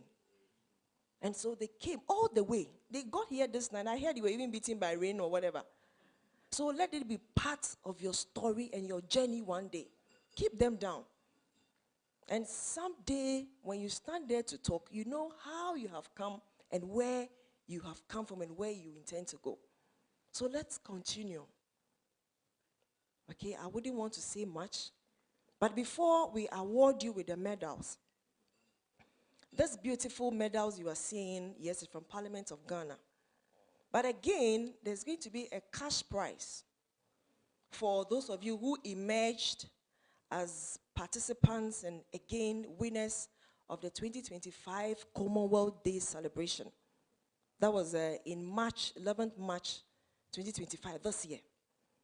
And it is how come UDS emerged winners, followed by University of Ghana, then the Islamic University. They had their flat prize, just that. And it was done by National Investment Bank. A round of applause for them. And those who participated, don't worry. We brought a check here.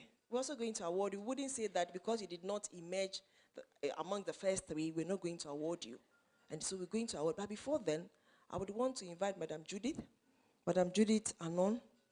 Yes, and she will just give us very short remarks about the National Investment Bank. Now we're going with them. And if we listen to this message in good faith, I am sure that next year when we knock on their doors, they'll be happy to join us. Their MD was here in the morning, and so she's here to just give us a brief remarks on how you can also enjoy on some of the products they have. So Madam Judith, just a few seconds, then we can do the awards. A round of applause for her.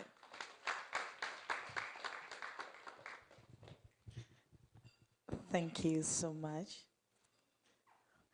Thank you, Right Honorable Speaker. First and second Deputy Speaker, the Clerk to Parliament, the leaders, the directors, management, all protocol observed. I'm here representing National Investment Bank PLC, and I would like to say something about our mission. Our mission is to offer the highest quality customer-focused banking services to our clients and to create value for our shareholders. Currently, 70% of the bank's portfolio is made up of loans to the Ghanaian private sector. NIB is a major lender to the manufacturing, building, and construction and agro-processing sectors, as well as the service industry.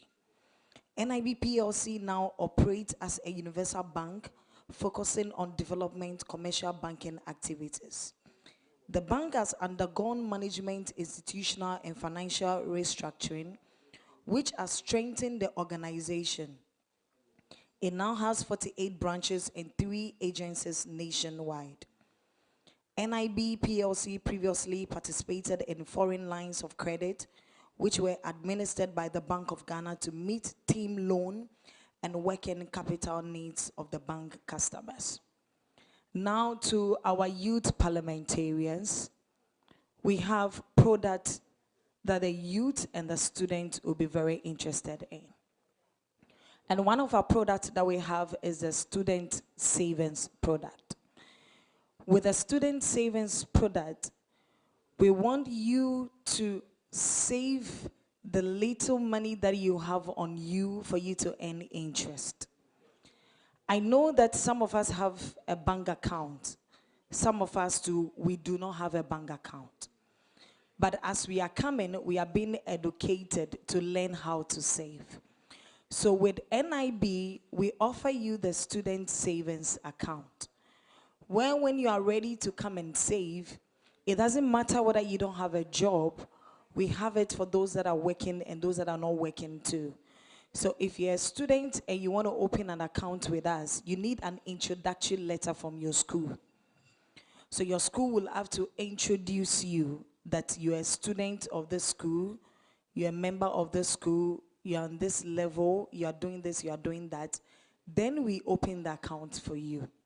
Now, when we open the accounts for you, somebody will ask that, what is going to be my benefit?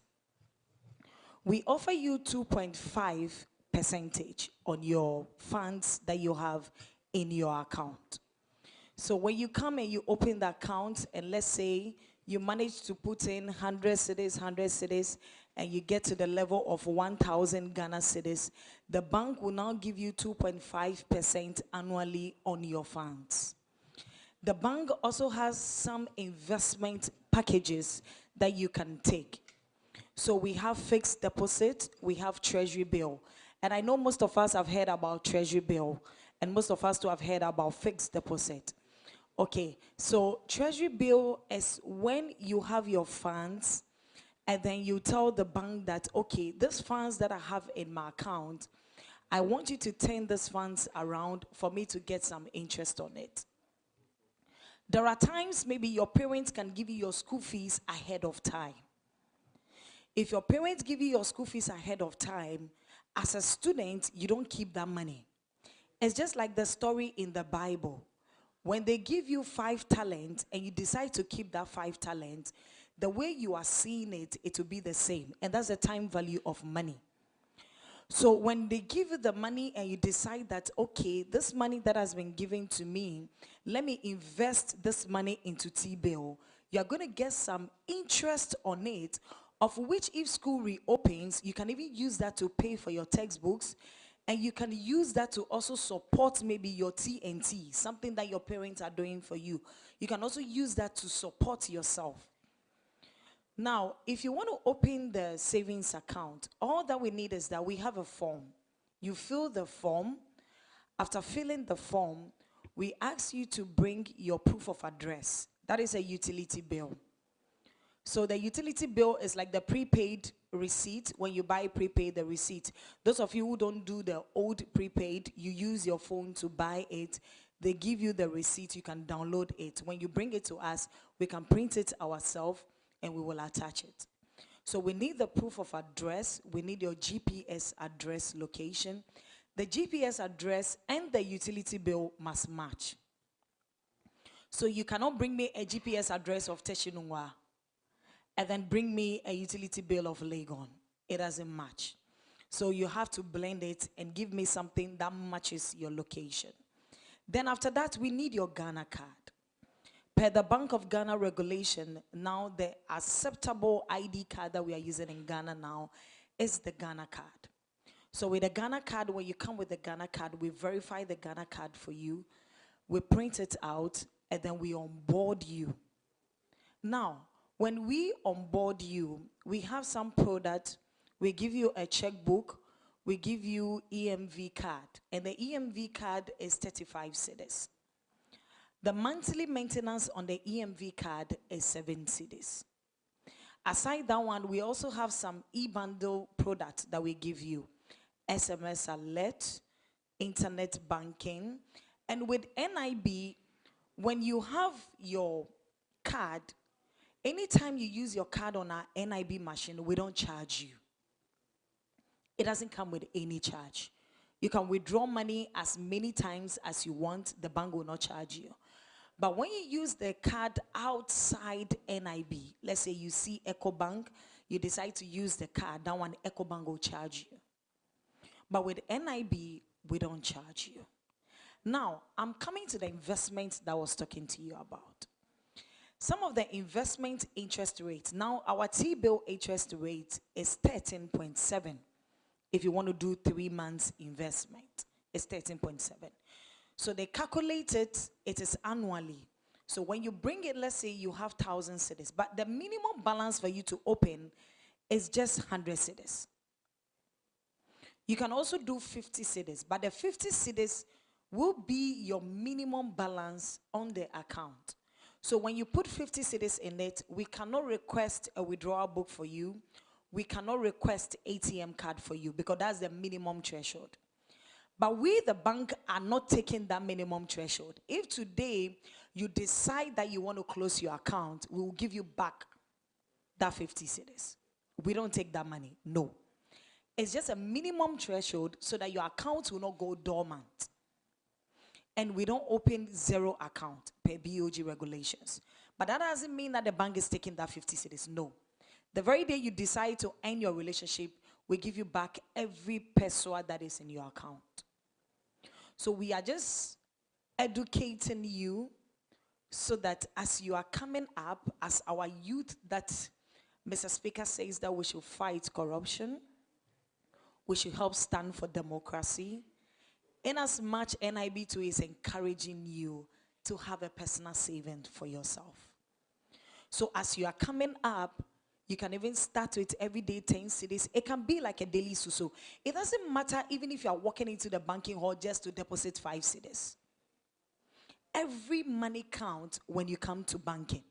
Even the pesos count. So you start now.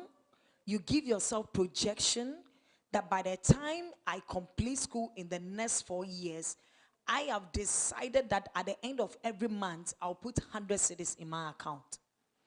You can just multiply it and you will see that you will grow and you'll come and thank me someday. Because you finish school and some of you will be having like 1 million in your bank account to start life. So this is all that I can say, that with NIB, your business is our business. Whatever that you want to seek to achieve in this life, we are always ready to support you for you to achieve it. Be it student loan, whatever you want, just walk to us and we'll help you with it. Thank you so much. Thank you very much. And I'm sure all of us want to have 1 million Ghana cedis in our account. So please. So the director of, okay, so we'll start when we call your name. The first set of presentation will be done by Madam, right? And then yeah, we're trying to do it from top to up. Yeah. Then Madam, go and help Madam with the. So the first person is Alfreda Amwa. Alfreda Amwa.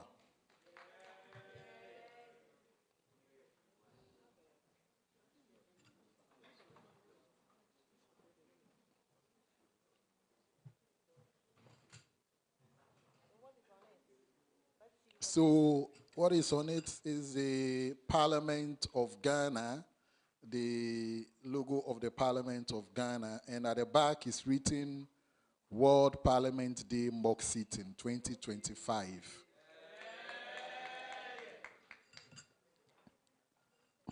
Issa Rukia Kachugu, Honorable Issa Rukia Kachugu.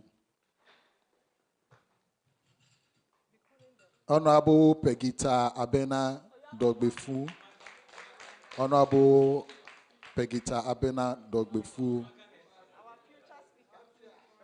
Honorable Siba Mariam. Honorable Siba Mariam.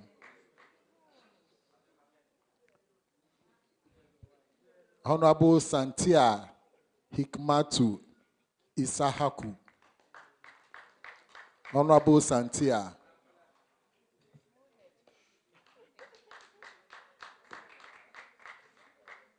Honorable Fushini Salma.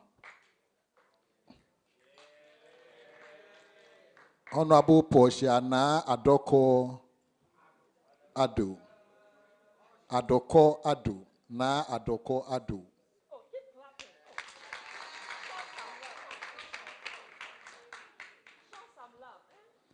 Honorable Kendall Elizabeth Manti. Honorable Kendall Elizabeth Manti. Honorable Davinia Owusu Kufuor.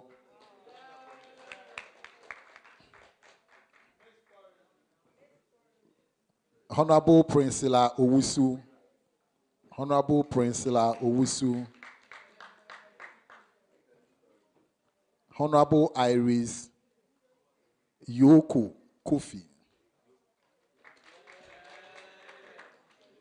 Okay, so Madam, if we can have the NIB rep to also do the next set of presentations. Thank you very much, Madam. Okay, so Honorable Helen Na Adole Mensah.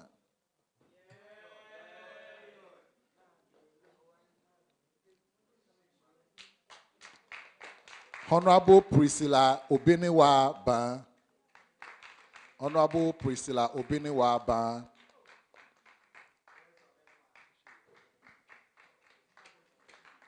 Honorable Benedicta Esinam Akweso.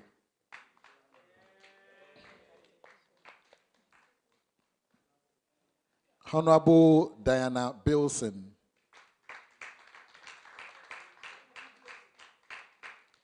Honorable Elisha Supir.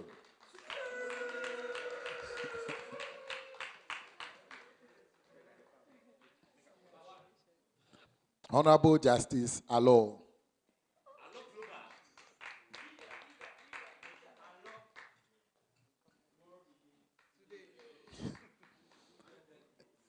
Honorable Mohammed Ridwan. Honorable Ruma.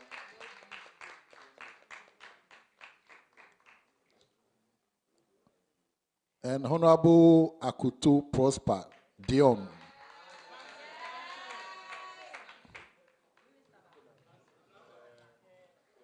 Honorable Adam Osman. Honorable Ibrahim Abdul Salam. Honorable Ibrahim Abdul Salam.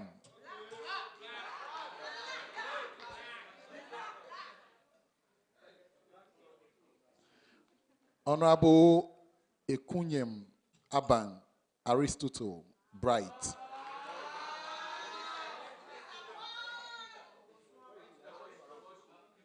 Washroom, okay. Yeah. Honorable Suleimana Ibrahim Musa.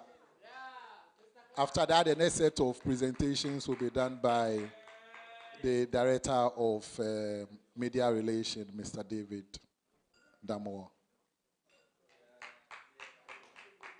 Yeah, Mr. David, it's your turn. Honorable Thomas Oben Danso. Honorable Thomas Tommy Odanso.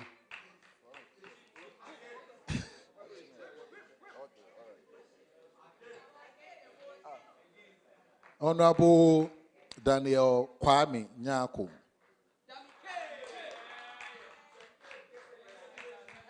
The aspirant. UGSRC aspirant. Honorable Jones Amegashi Viglo.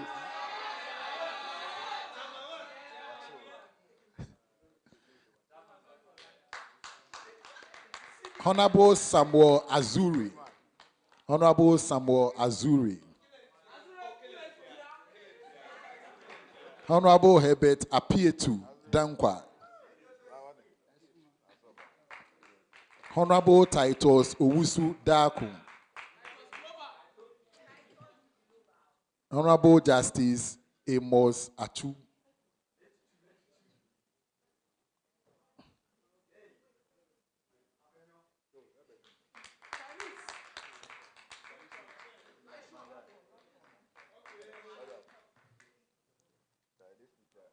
Titus Owusu Daku. Honorable Justice Amos Achu. Honorable Amos Achu.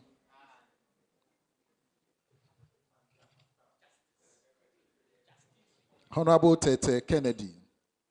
Mr. Speaker. So right honorable Tete Kennedy.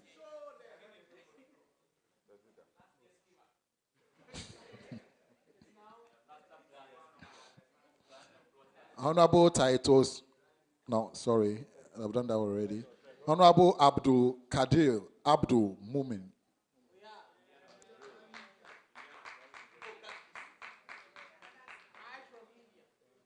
Honorable Nelson Asusia. Honorable Nelson Asusia.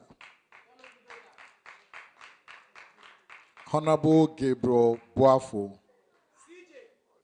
the Chief Justice.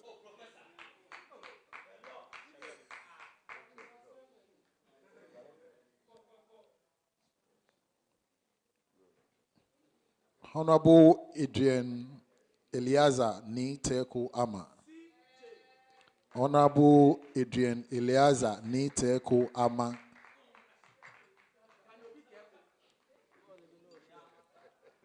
Honorable Ajiman Ernest. Honorable Ajiman Ernest. Honorable Muhammad Shamsuddin Ibrahim. Shamsuddin Ibrahim. Yeah. So once again, thank you very much to Public Engagement for, oh, okay, so then let me hand over to you for that one, the prize. Yes, for the prize.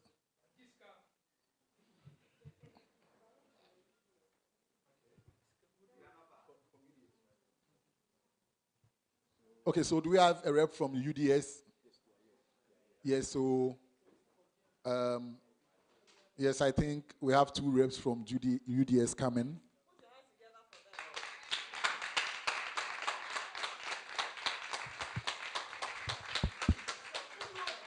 Give it to them, give it to them, give it to them.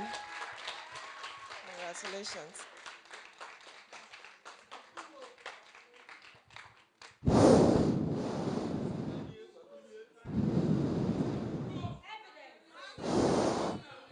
An amount of 12,000 Ghana cedis. So they participated in the 2025 Commonwealth Day essay competition, and they have already been honored by the Right Honorable Speaker himself, together with the MD of National Investment Bank. But that was the big dummy check. Now this is the cash.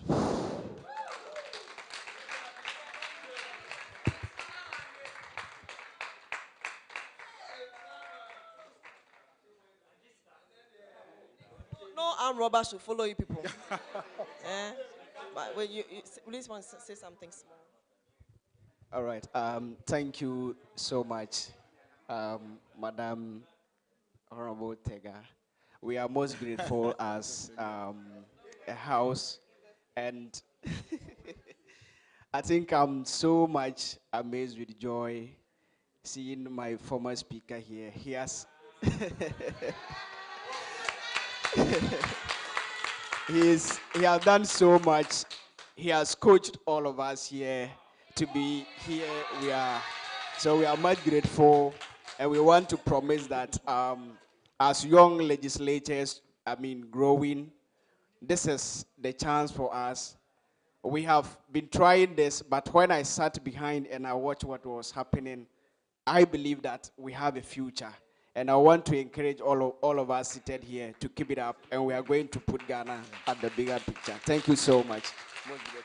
Thank you. So the second one, please. Okay, University of Ghana.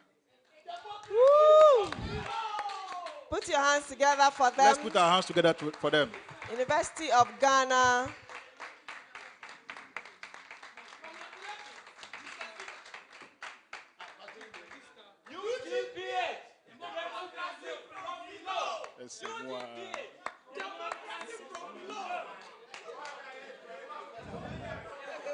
No evidence they want to see.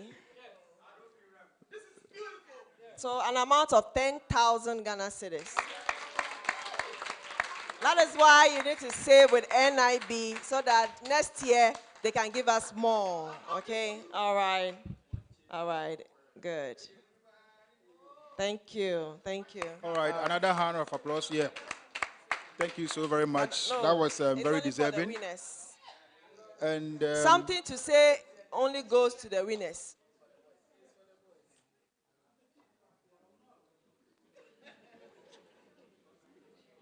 No, not now. In fact, to get the opportunity to speak to, you need to come up hard, okay, and work hard. That is why it's only reserved for the winners. So it's not to everyone. yeah, thank you very much. Now we have Islamic University College Ghana as the second runner-up. And he will be receiving on behalf of the group. Yes. Shall we give them a round of applause? Yeah. So that will be done by NIB themselves. A round of applause for them again. So amount of 8,000 Ghana cedis. 8,000. All right, thank you. Now participating schools. All right. Now we move to all the participating schools that took part in the essay competition. I think we cannot leave them. So the Department of Public Engagement, in collaboration with NIB again, are saying that we have something small for them. Heritage Christian University, unfortunately, they have taken leave of us, so they are not here. University of Professional Studies, Are they UPSA. around? Yes, come, Good. come, So come, let's come. give them a round of applause for participating. Yes. UPSA. And they participated. Now ATU should get ready.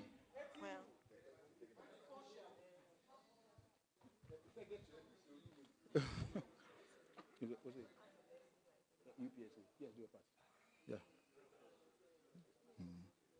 Yeah. Before we get an intruder here, and they will take your money away. So you can present the check.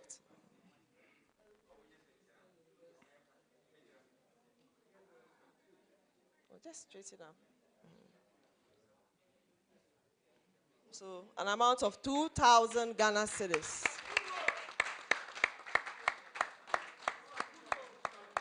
Good.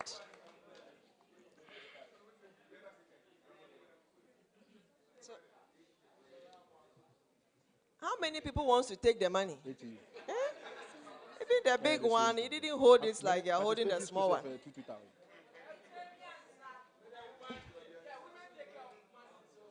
All right. A round of applause for them once again. No, give it to them.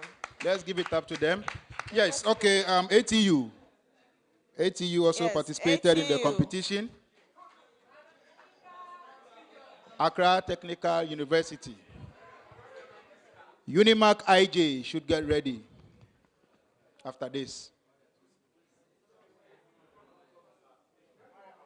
ATU. Let's give them a round of applause.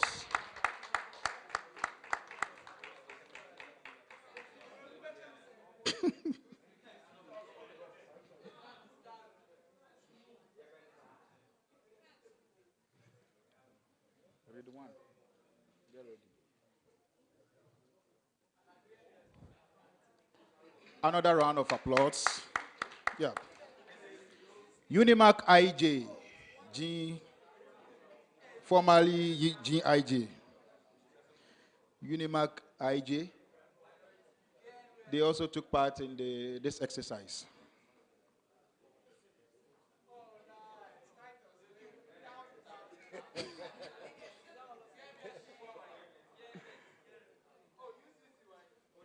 Oh, they've done well. Let's clap for them. Even though they didn't reference. Wamba. Now, KNUST, get ready. KNUST, they also took part in this exercise. Kwame Nkrumah University of Science and Technology. Let's give it up to him, Honorable Ridwan.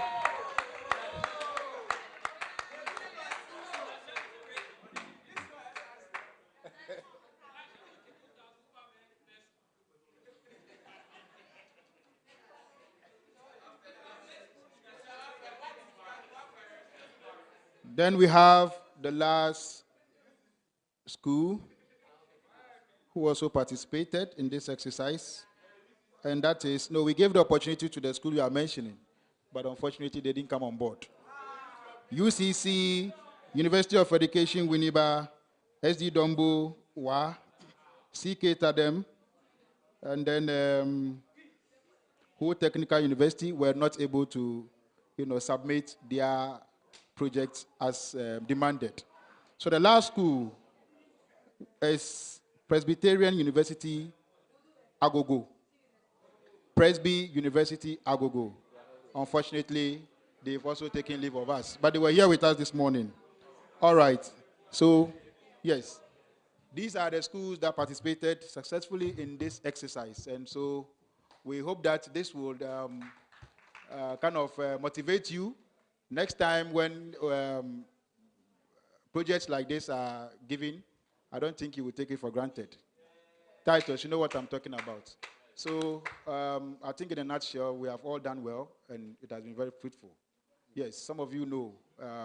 I contracted some of you to do certain things behind the scenes, and it has not been easy. But I think it's worth it. UDS, before they got here, Madam, I would like to use this opportunity to tell you what they went through before getting here. This morning it rained, right? Somebody had to use an Okada, pass through this rain and get here without even knowing what the person was going to, what their school was going to receive. He thought he was only going to receive a medal, but he ended up receiving the 12,000 Ghana cedis. Wow. So I think this is very, very motivating. And so good luck to us. And for those who couldn't participate, better luck next time.